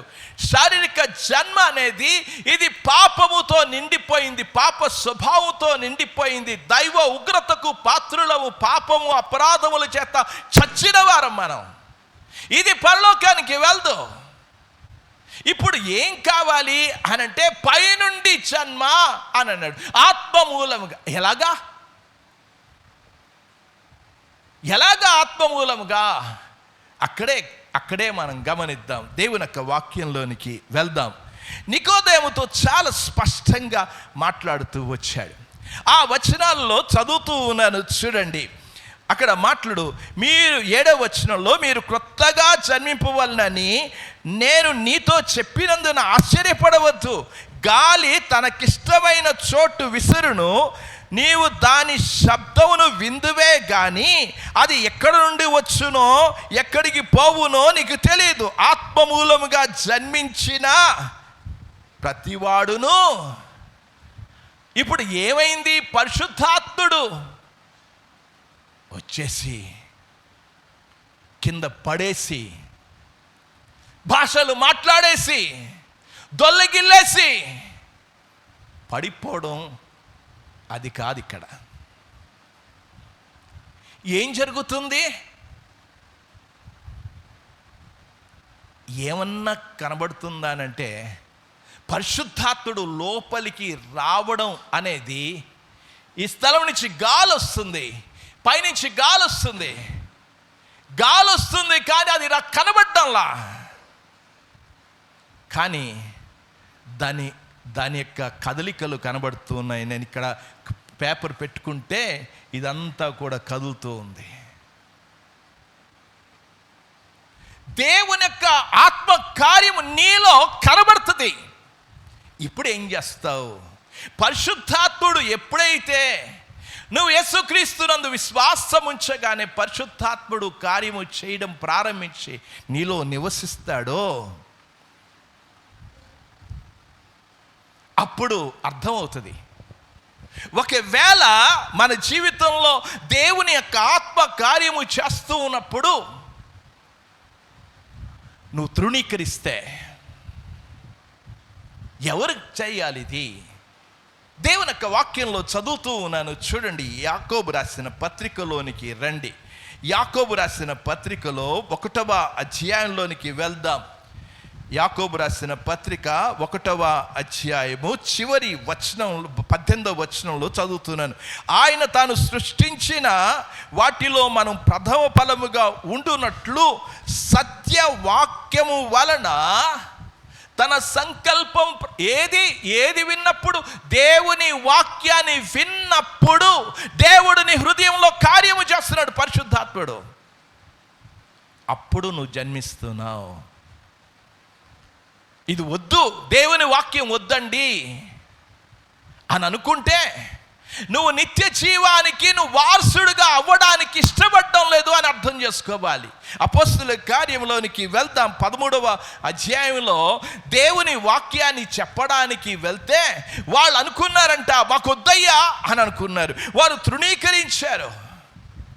13వ అధ్యాయం 46వ వచనంలో అప్పుడు పౌలు బర్నబాయు ధైర్యముగా ఇట్లనిరి, దేవుని వాక్యం మొదట మీకు చెప్పుట ఆవశ్యకమే, అయినను మీరు దానిని త్రోసివేసి మిమ్మును మీరే నిత్య జీవమునకు అపాత్రులుగా ఎంచుకొనుచున్నారు. మాకొద్దయ్యా అంటే దేవుని వాక్యాన్ని తృణీకరిస్తే నీ జీవితంలో నిత్య జీవానికి నువ్వు వారసుడు కావడం లేదు, రక్షణకు అర్హుడు కావడం లేదు. దేవుని వాక్య సంకల్పము చెప్పున కనడానికి నువ్వు ఇష్టపడడం లేదు, జన్మించడానికి ఇష్టపడడం లేదు. ఎప్పుడైతే పరిశుద్ధాత్ముడు కార్యం చేయడం ప్రారంభిస్తాడో నువ్వు విశ్వసించావు. ఎలాగా? విశ్వసించిన తర్వాత ఏం జరుగుతుంది? యేసుక్రీస్తునందు విశ్వాసం ఉంచగానే పరిశుద్ధాత్ముడు నీలో నివాసము చేస్తాడు. ఈ నివాసం చేసిన పరిశుద్ధాత్ముడు ఎలాంటి జీవితంలోనికి నడిపిస్తాడు అనేది, అందుకే అన్నాను ఈ ఆధ్యాత్మిక విజయంలోనికి నడిపించేవాడు. ఏం జరుగుతుంది? నేను బైబిల్లో నుంచే మీకు ఉదాహరణ చూపించాలని ఆశపడుతూ ఉన్నా.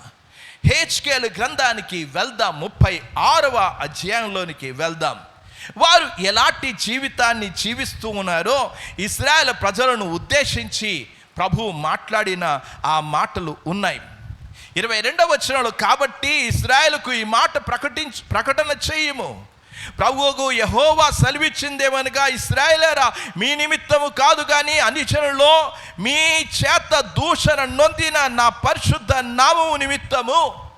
ఎవరు చేస్తారన్నారు? నేను చేయబోచు. నువ్వు కాదు చేసేది, నువ్వు కాదు చేసేది, దేవుడు చెయ్యాలి. దేవుని యొక్క ఆత్మ కార్యము చేయాల్సిన అవసరత ఉంది. ఇప్పుడు దేవుని యొక్క ఆత్మ ఏం చేస్తున్నాడు? ఇశ్రాయేలు పట్ల ఉన్న దేవుడు ఎలాగ వ్యవహరించాడో ఆ వచనాలు చదువుతుంటే అర్థమవుతుంది. కిందకి రండి. అక్కడ అన్నాడు, అన్యజనుల మధ్య మీరు దూషించిన నా ఘనమైన నామమును నేను పరిశుద్ధపరచుకుందును. ఎవరు ఆయన చేసుకుంటాడు. ఏం చేశాడు? ఈ పాపిని ఆయన పరిశుద్ధపరచుకుంటాడు.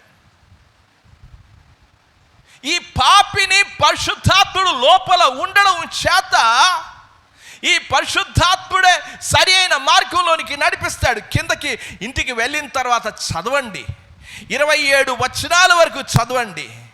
ఏమన్నాడు? 25వ వచనంలో, మీ అపవిత్రత యావత్తు పోవునట్లు నేను పరిశుద్ధాత్ముడే నిన్ను పరిశుద్ధపరుస్తాడు. ఆ వచనాలు దేవుని చిత్తమైతే మనం తర్వాత ఆలోచన చేద్దాం. ఇంకా నేను చదువుతూ ఉన్నాను దేవుని యొక్క వాక్యంలో 27వ వచనం, అక్కడ 26వ వచనంలో, నూతన హృదయమును మీకు ఇచ్చేదను, నూతన స్వభావమును కలుగజేసేదను.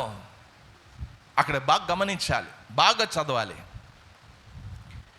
ఇచ్చేదను, రాతి గుండెను తీసి మాంసం గుండెను ఇచ్చేదను, నా ఆత్మను మీ యందు ఉంచి నా కట్టడలను, దేవుని వాక్యానుసారమైన జీవితాన్ని ఇస్తాడు. అది పరిశుద్ధాత్ముడు చేసే పని. రక్షింపబడిన వారి జీవితంలో కలిగేది అది. ఈరోజు ఇక్కడ కూర్చున్న వాళ్ళు ఒక్కసారి కూర్చుని ఆలోచించండి. ఇప్పుడు అరే దేవుని యొక్క ఆత్మ ఉంటే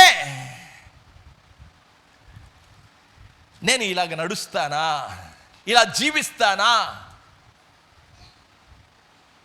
ఒక్కసారి ఎవరికి వాళ్ళమే కూర్చుని ఆలోచించుకోవాల్సిన అవసరత ఉంది.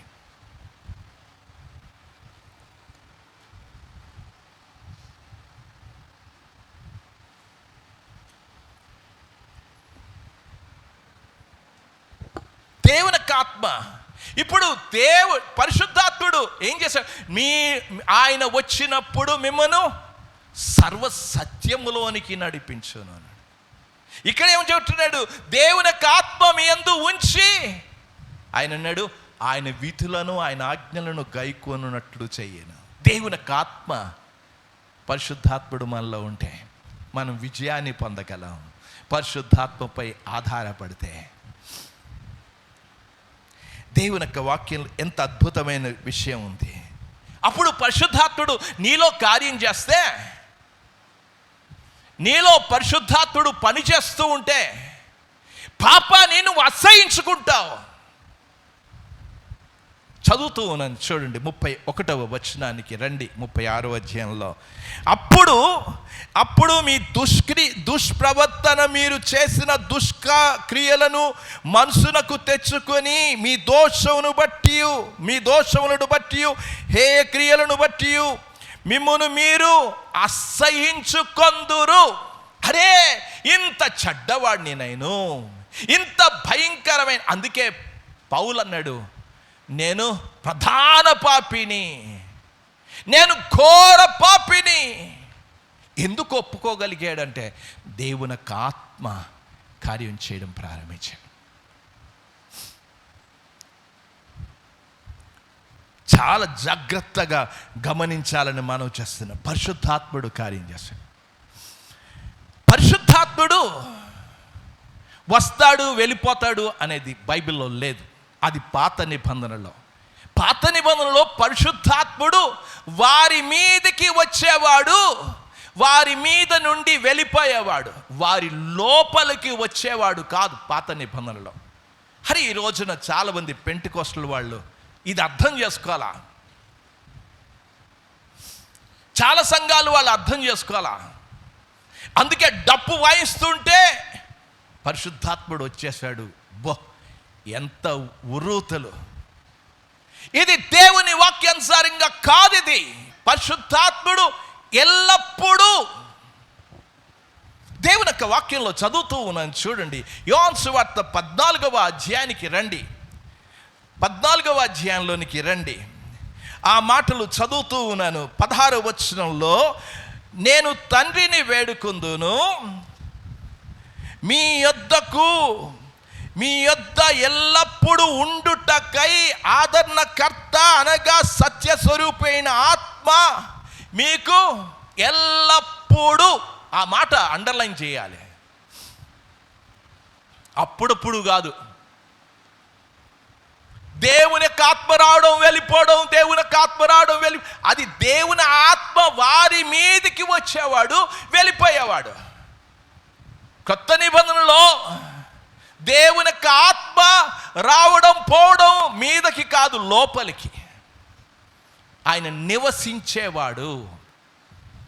మీరు పత్రికలు చదువుతున్నప్పుడు మీరు దేవుని యొక్క ఆలయమని మీరు ఎరగరా? పరిశుద్ధాత్ముడు మీలో నివసించుచున్నాడని మీరు నివసించుచున్నాడు. పరిశుద్ధాత్ముడు నివసించేవాడు, పోయేవాడు కాదు, వచ్చేవాడు కాదు. వస్తాడు పోతాడు. యేసుక్రీస్తునందు విశ్వాసం ఉంచినప్పుడే నువ్వు పరిశుద్ధాత్మను పొందుతావు. ఎంత అద్భుతం! ఇది ఒకసారి గమనించాలి. ఈ సిద్ధాంతాన్ని గురించి అర్థం కాకపోతే మనం విశ్వాస భ్రష్టులం అవుతాం అనేది గమనించాలి. ప్రియమైన వారరా, ఇది చాలా కీలకమైంది. పరిశుద్ధాత్ముడు మనలోకి ఎప్పుడైతే వచ్చాడో, దేవుని యొక్క వాక్యంలో చదువుతూ ఉన్నాను చూడండి, అనేక వచనాలు బైబిల్లో మనకి ఎన్నో కనబడతాయి. దేవుని యొక్క వాక్యంలోనికి వెళ్దాం.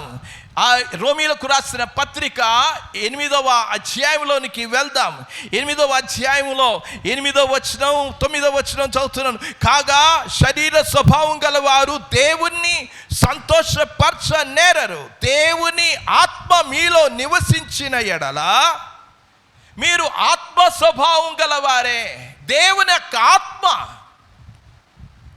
మీరు దేవుని యొక్క పైనుండి జన్మనేది జన్మించినప్పుడు ఆత్మ స్వభావం గలవారం అవుతూ ఉన్నాం.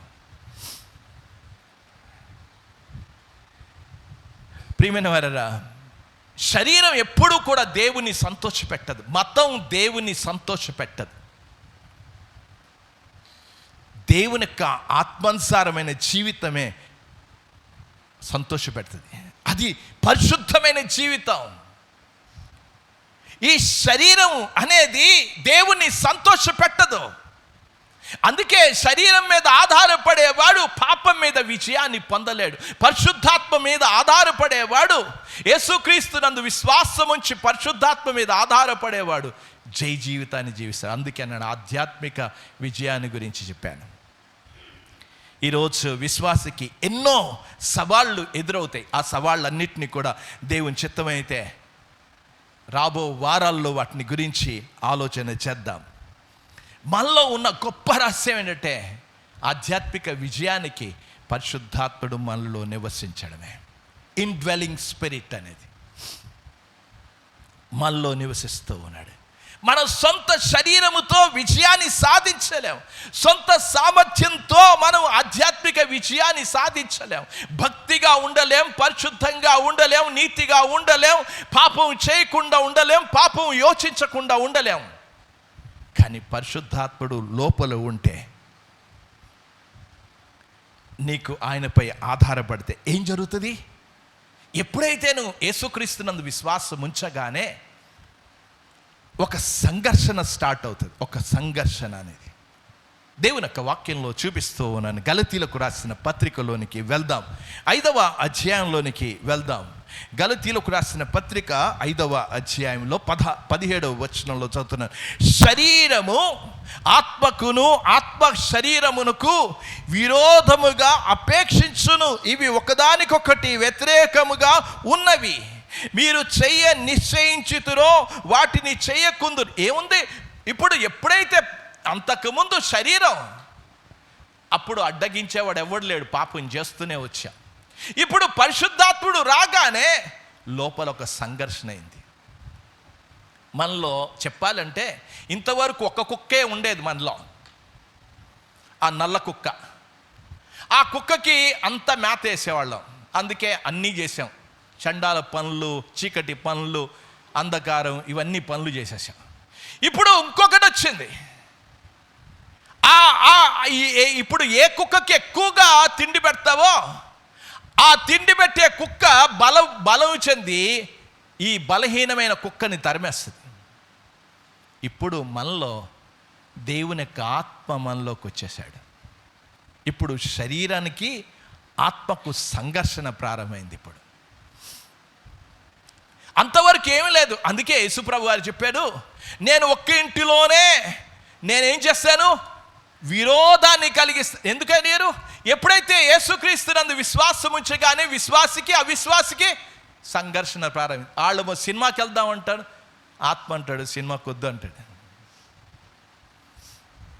సంఘర్షణ ప్రారంభమైంది. అందుకే మన జీవితంలో సంఘర్షణ, ఈ రెండు ఒకటానికొకటి వ్యతిరేకమైన, ఇవి ఒక చెప్పాలంటే సూత్రాలు, నియమాలు. అవన్నీ కూడా రక్షింపబడగానే పరిశుద్ధాత్ముడు మనను ఒప్పించాడు, రక్షించాడు, నివసించాడు.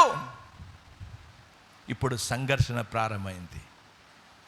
ఇప్పుడు పరిశుద్ధాత్ముడు ఉండడం చేత నువ్వేదన్నా తప్పు చేయగానే పరిశుద్ధాత్ముడు నిన్ను గద్దిస్తూనే ఉంటాడు. అందుకే అన్నాడు, నిన్ను గద్దించును. ఇప్పుడు ఏం జరిగింది? ఇక కొంతమంది ఏమంటారంటే, యేసు ప్రభుని నమ్మగానే నువ్వు ఎలాగైపోతావు తెలుసా? అది కూడా వచనాన్ని చూపిస్తారు. రెండవ వాస్తవాన్ని నేను చెప్తూ ఉన్నా. కొరింథీయులకు రాసిన 2వ పత్రికలోనికి వెళ్తే 5వ అధ్యాయంలో 17వ వచనం, ఎవడైనను క్రీస్తునందు ఉన్నడలా వాడు నూతన సృష్టి, పాతవి గతించెను, ఇదిగో సమస్తమును. అరే, నేను యేసుక్రీస్తు నందు విశ్వాసం ఉంచగానే నా ముఖం మారిపోలేదు, నా శరీరం మారిపోలేదు, ఏమీ మారిపోలా. యేసుక్రీస్తు నందు విశ్వాసం ఉంచినప్పుడు నా స్వభావం మారింది, నా యొక్క శరీరం మారలేదు. ఇది బాగా గుర్తుపెట్టుకోవాలి. ఏమైపోయింది? చాలా శరీరం అంతా వేడెక్కి. ఇదంతా కూడా చెప్పాలి అని అంటే చాలామంది యేసుక్రీస్తునందు విశ్వాసం ఉంచగానే, మేము పాపను ఒప్పుకోగానే, పరిశుద్ధాత్ముడు రాగానే ఏమేమో అయిపోయిందండి, మేము ఎలాగో అయిపోయాం, అక్కడికి వెళ్ళిపోయాం, ఇక్కడికి వెళ్ళిపోయాం, ఏమైపోయామో మాకే తెలియదు, ఒళ్ళంతా కూడా కాలిపోయింది. This is all. ఇది ఏమంటారంటే ఫీలింగ్ ఓరియంటెడ్ క్రిస్టియానిటీ అని అంటారు. అనుభూతితో కూడిన క్రైస్తవ్యం. అనుభూతి, దట్స్ ఎ ఫీలింగ్. కావాల్సింది ఫీలింగ్స్ కాదు, ఫ్యాక్ట్స్ కావాలి, వాస్తవాలు కావాలి, సత్యాలు కావాలి. యేసుక్రీస్తునందు విశ్వాసం ఉంచగానే ఏదో ఒక లైటింగ్ వచ్చేలేదు, నేను బాప్తీసం తీసుకోగానే, యేసు ప్రభు వారు బాప్తీసం తీసుకోగానే ఆకాశం తెరవబడింది, ఆత్మ పౌరం వలె దిగి వచ్చి, ఇవేమీ జరగవు.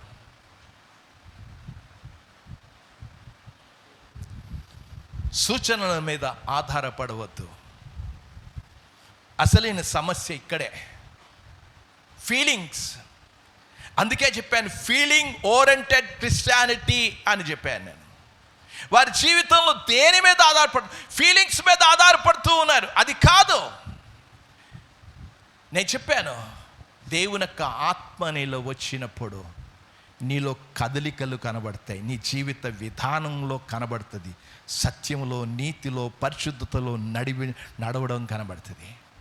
ఇప్పుడు ఆ యొక్క యేసు ప్రభు పరిశుద్ధాత్ముడు నీలో రాగానే ఇప్పుడు శరీరానికి ఆత్మకు సంఘర్షణ స్టార్ట్ అయింది. ఇప్పుడు నువ్వు ఏమవ్వాలి అని అంటే, ఒక సైనికుడు లాగా పోరాడవలసిన బాధ్యత నీకు వచ్చేసి.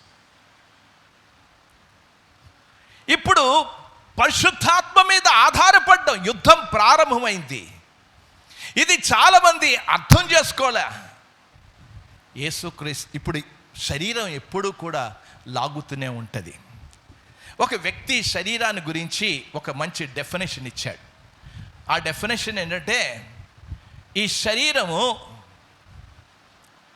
మంచి దాసుడు, చెడ్డ యజమాని. వీడు మంచి దాసుడే, కానీ వీడికిచ్చేవా యజమానితనం? వీడికిచ్చేవా అని అంటే, ఈ శరీరానికి ఇస్తే శరీరం ఎప్పుడు లొంగదు. అది సుఖం కోరుకుంటుంది, భోగాలు కోరుకుంటుంది. అందుకే ఈ శరీరం దేంట్లో ఉండాలి అనంటే, పరిశుద్ధాత్మని యొక్క ఆధీనంలో ఉండాలి. కనుక ఇప్పుడు ఆత్మానుసారంగా నడుచుకొనిడి, అప్పుడు శరీరానుసారంగా మీరు నడవరు. పరిశుద్ధాత్మ చేత ఈ శరీరాన్ని కంట్రోల్ చేయవలసిన అవసరత ఉంది. మన జీవితంలో శరీర స్వభావం మారలేదు, కానీ ఆత్మ స్వభావం మారింది. ఇది బాగా అర్థం చేసుకోవాలి. అందుకే నూతన అన్నాడు. ఈరోజున చాలామంది వారి జీవితాల్లో మన యొక్క స్టేటస్ మారింది, మన స్టేట్, మన స్థితి మారలా, మన హోదా మారింది. నేను ఎప్పుడైతే యేసుక్రీస్తునందు విశ్వాసం ఉంచానో, నేను ఆయన కుమారుడిగా హోదా వచ్చింది, ఆయన సొత్తుగా నేను అయ్యాను. కానీ ఈ శరీరం మాత్రం పాపభూయిష్టమైన శరీరమే. అందుకే పౌలు అంటాడు, అయ్యో ఈ శరీరంలో మంచిది ఏది నివసింపదు, ఈ శరీరం లోపడదు. దేవుని యొక్క వాక్యంలో నేను చదువుతూ ఉన్నాను, చూడండి. రోమీలకు రాసిన పత్రికలోనికి వెళ్దాం. 8వ అధ్యాయంలో కూడా ఈ మాటలు చదువుతూ ఉన్నాను, చూడండి. మాటలు ఎలాగ రాయబడ్డాయో అనే విషయాన్ని గురించి మనం ఆలోచన చేద్దాం. 5వ వచనంలో నుంచి చదువుతున్నాను. శరీరానుసారులు శరీర విషయమై మనసుంతురు, ఆత్మానుసారులు ఆత్మ విషయమై మనసుంతురు. శరీరానుసారమైన మనసు మరణము, ఆత్మానుసారమైన మనస్సు జీవమును సమాధానమై ఉన్నది. ఏలనగా శరీరానుసారమైన మనస్సు దేవునికి విరోధమైన ఉన్నది, దేవుని ధర్మశాస్త్రంకు లోబడదు, ఏమాత్రమును లోబడనేరదు, ఏమాత్రం కూడా ఇది లొంగదు. ఎవరు లొంగుతారు? ఆత్మ. గనక ప్రియమైన వారడా, మన జీవితంలో గుర్తుపెట్టుకోవాలి, ఈ శరీరం మంచిది ఏమీ ఉత్పత్తి చేయదు. ఈ పాత స్వభావం అనేది మనలో ఉంది. ఇప్పుడు ఈ పాత స్వభావంతో ఈ సంఘర్షణలో మనం చేయాల్సిన పని ఏంటంటే, అందుకే చెప్పాడు ఇక్కడ గలతీలకు రాసిన పత్రికలో నేను మీకు చదివి వినిపించాను. 6వ అధ్యాయంలోనికి వెళ్తే 16-17 వచనాలు, ఆత్మానుసారంగా నడుచుకొనిడి, శరీరేచ్ఛను నెరవేర్చరు అని చెప్తూ, ఆత్మకు శరీరమునకు ఏం జరుగుతుంది? ఒకదానికొకటి విరుద్ధమైనది. గనక నీ జీవితంలో నువ్వు సాధించలేవు. దేవుని యొక్క ఆత్మపై ఆధారపడు. దేవా, ఇంకా మీరు ఒకవేళ వ్యాకరణ ప్రకారంగా ఆలోచన చేయాలంటే శరీరాన్ని నామవాచకంలో చెప్పాడు, నౌన్లో చెప్పాడు. ఇది పాపానికి గురి అయిన శరీరం, పతనమైపోయిన శరీరం, ఆ యొక్క క్షీణించిన స్వభావం కలిగింది. కానీ వాటిలో గొప్ప జయం పొందాలంటే ఇప్పుడు ఏం చేయాలి? ఆత్మానుసారంగా పరిశుద్ధాత్మ మీద ఆధారపడి మనం ఎప్పుడైతే నడుచుకోవడం ప్రారంభిస్తామో అప్పుడే విజయాన్ని సాధించగలం. మొట్టమొదటి విశ్వసించినప్పుడు పరిశుద్ధాత్ముడు నీలోకి వస్తూ ఉన్నాడు. ఆయన పాపమును ఒప్పించాడు, నీతిమంతుడిగా తీర్చాడు, నివసిస్తూ ఉన్నాడు ఆయన. ఇప్పుడు ఎప్పుడైతే దేవుని ఆత్మ నీలోకి రాగానే పెద్ద సంఘర్షణ స్టార్ట్ అయిపోయింది, ప్రారంభమైంది. ఈ సంఘర్షణలో నువ్వెవరికి స్థానం ఇస్తావు? దేవుని ఆత్మకు స్థానం ఇస్తే జై జీవితంలోనికి నడిపిస్తావు. ఒకవేళ కాకపోతే జయం పొందలేవు. ఈ శరీరం ఎంతవరకు పాపం చేస్తుంది అని అంటే, నేను మంటిలోకి వెళ్ళే వరకు కూడా పాపం చేస్తుంది. అందరు అనుకోవచ్చు, అబ్బో ఈయన భక్తుడు కదా పాపం చేయడు అని. కాదు, శరీరం ఎప్పుడు పాపం వైపు లాగుతూనే ఉంటుంది. పాపం చెయ్యరు అనే విషయాన్ని దేవుని వాక్యం చెప్పడం లేదు. బాగా అర్థం చేసుకోవాలి. ఈ శరీరంలో ఉన్నంత కాలం నేను ఒక 3 మాటలు చెప్పి చిన్నగా వివరించి ఆపాలనుకుంటున్నాను. ప్రభు చిత్తమైతే రాబో వారాల్లో మనం ఆలోచన చేద్దాం. ఇంగ్లీష్లో మొట్టమొదటి చెప్తాను, ఆ తర్వాత తెలుగులో కూడా చెప్తా. మొట్టమొదటి యేసుక్రీస్తునందు మనం విశ్వాసం ఉంచగానే మనం మొట్టమొదట ద పెనాలిటీ ఆఫ్ సిన్లో నుంచి మనం రక్షింపబడుతూ ఉన్నాం. అంటే పాపపు శిక్ష నుండి రక్షింపబడుతూ ఉన్నాం. అది మొదటి జరిగేది. రెండవది ఏమన్నాడు? ద పవర్ ఆఫ్ సిన్ అన్నాడు.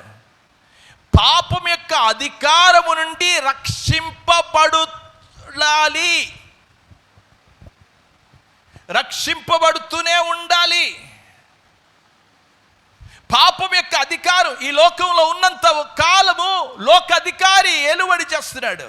కింద నేను చదివాను, రోమీలో యోహాను సువార్త 16వ అధ్యాయంలో ఆ వచనాల్లో చదివాను, చూడండి కావాల్సి వస్తే ఇంటికి వెళ్ళిన తర్వాత. అధికారి వాడు అజమాయిషి చేయడానికి అందుకే ద పవర్ ఆఫ్ సిన్ అన్నాడు. పాప అధికారము నుండి నేను రక్షింపబడుతూనే అందుకే దేవా నాకు సహాయం చేయి, నీ ఆత్మ నడిపించు, ఆత్మ నడుపు, సర్వసత్యములోనికి నడిపించు. ఆ పాట అద్భుతమైన పాట ఉంది, ఆత్మ నడుపు. దేవా ఎప్పుడైతే దేవుని యొక్క ఆత్మ మీద ఆధారపడతానో పాపం యొక్క అధికారము నుండి నేను రక్షింపబడుతూనే విజయబాటలోనికి వెళ్తాను. చివరిగా ద ప్రెజెన్స్ ఆఫ్ సిన్ అన్నాడు. అన్నీ బాగానే పిపిపి అని ఉన్నాయి, బాగా గుర్తుపెట్టుకోవడానికి. అందుకే ఇంగ్లీష్లో చాలామంది చదువుకున్న వాళ్ళు ఉన్నారు కనుక వాళ్ళకి అర్థం అవడానికి. ద ప్రెజెన్స్ ఆఫ్ ఆ యొక్క పాపం యొక్క సన్నిధి నుండి. ఎప్పుడైతే పాపము సన్నిధి ఎప్పుడు పోద్దంటే ఆయన వచ్చినప్పుడు పాపం యొక్క సన్నిధి పోద్ది. అందుకే అన్నాడు అక్కడ పాపం లేదు, దొంగతనం లేదు, తలుపులు వేయబడలా, ఏమీ లేదు. ద ప్రెజెన్స్ ఆఫ్ సిన్ ఆ యొక్క అప్పుడు పోద్ది. పాపం యొక్క సన్నిధి అంతా కూడా పోయేది. ఈ రోజున గుర్తుపెట్టుకోవాల్సిన విషయం, ఎందుకు విశ్వాసులు వారి జీవితంలో విజయవంతమైన జీవితాన్ని జీవించకపోవడానికి కారణం వారికి సరి అయిన అవగాహన లేకపోవడమే. యేసుక్రీస్తునందు విశ్వాసం ఉంచినప్పుడు జరిగే కార్యం ఏంటో వారికి అర్థం కాలే, జరిగే సంఘర్షణ వారికి అర్థం కాలేదు. అందుచేతనే అపజయం పొందుతూ ఉన్నారు. కనుక ఈ యొక్క ఉదయకాల సమయంలో కూర్చుని ఆలోచించాల్సిన విషయం, పౌలు చెప్పిన రీతిగానే మనం గుర్తుపెట్టుకోవాలి. శరీరం మీద విజయం సాధించాలంటే అది నా ద్వారా కాదు, ఆత్మ ద్వారానే విజయం. అందుకే గలతీయులకు రాసిన పత్రికలో ఒక విషయాన్ని చెప్తూ ఉన్నాను. చాలామంది ఎలాగ ప్రారంభిస్తారు, ఎలాగ ముగిస్తారో చూస్తూ ఉన్నాం. దేవుని వాక్యంలో చదువుతూ ఉన్నాను. 2వ అధ్యాయంలోనికి వెళ్దాం.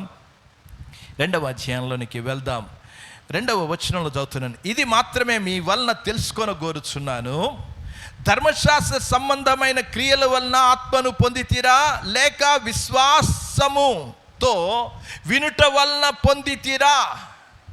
దేంతో పొందారు? క్రియలు కావు, విశ్వాసం ద్వారానే పొందాం. విశ్వాసం ద్వారానే మనలో ఉన్నాడు.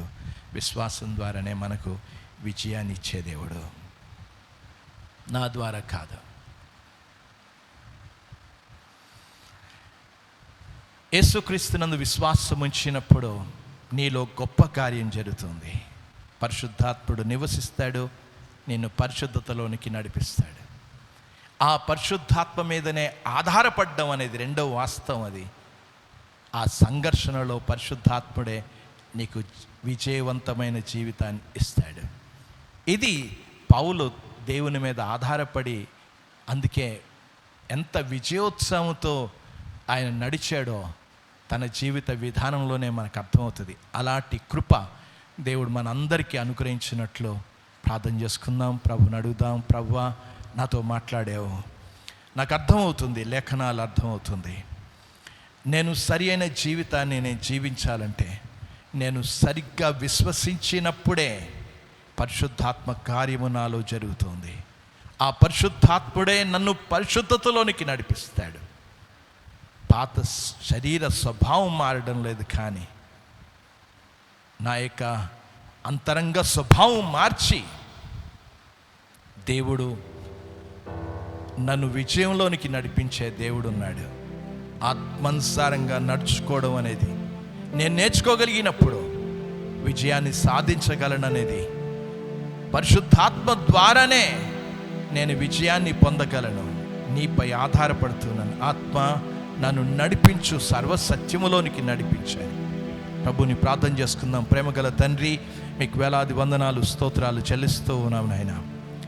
ఈ యొక్క ఉదయకాల సమయంలో మేము ఆధ్యాత్మిక విజయాన్ని పొందాలంటే మేమేం చేయాలో, మేము మొట్టమొదట మీ యందు విశ్వాసం వస్తే పరిశుద్ధాత్ముడు చేసే కార్యాలను గురించి మేము ఆలోచన చేశాం. ఎప్పుడైతే పరిశుద్ధాత్ముడు మాలో నివసించడం ప్రారంభించాడో శరీరానికి ఆత్మకు సంఘర్షణ జరగడం ప్రారంభమైంది. మేము దేవుని ఆత్మ మీద ఆధారపడితే మేము విజయ బాటలోనికి వెళ్ళగలం అనేది ఆ సత్యాన్ని మీరు మాకు తెలియచేసినందుకు మీకు వందనాలు చెల్లిస్తూ, ప్రతి ఒక్కరూ ఆలోచించి అన్వేషించి అన్వయించుకొని అనేక మందికి ఆశీర్వాదకరంగా బ్రతుకున్నట్లు మీరే మీ కృప అనుగ్రహించండి, మీ కార్యమును జరిగించండి, మీరే మహిమ పొందండి. మాకిచ్చిన ఈ మంచి తరుణాన్ని బట్టి మీకు వందనాలు, స్తోత్రాలు చెల్లిస్తూ సమస్త మహిమ, ఘనత, ప్రభావాలు మీకు ఆరోపిస్తూ యేసు పరిశుద్ధమైన నామమున ప్రార్థించి వేడుకుంటున్నాము తండ్రి, ఆమేన్. ఒకవేళ మీకు ఇందులో ప్రశ్నలు, సమాధానాలు ఏమైనా ఉంటే మీరు రేపటి దినమున నన్ను కలవచ్చు, మాట్లాడచ్చు. సోమవారం నేను ఖాళీగానే ఉంటా కనుక ఇక్కడ వచ్చినప్పుడు నేను 10 గంటల నుంచి కొంతసేపు ఉంటాను. వచ్చేవాళ్ళు మాట్లాడచ్చు, ఇది అర్థం కాలేదు, ఇది అర్థం కాలేదని. ఇంటికి కూడా రావచ్చు. తెలుసుకోండి, సరి అయిన జీవితాన్ని జీవించండి, ప్రభుని మహిమపరచండి. మన హృదయాలు ప్రభుకిస్తే కానుకలు ప్రభుకు సమర్పించుకుందాం. హృదయాలు ప్రభుకి ఇవ్వకుండా కానుకలు ఇవ్వవద్దని మనం చేస్తూ ఉన్నాను.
ప్రార్థన చేసుకుందాం. ప్రార్థన.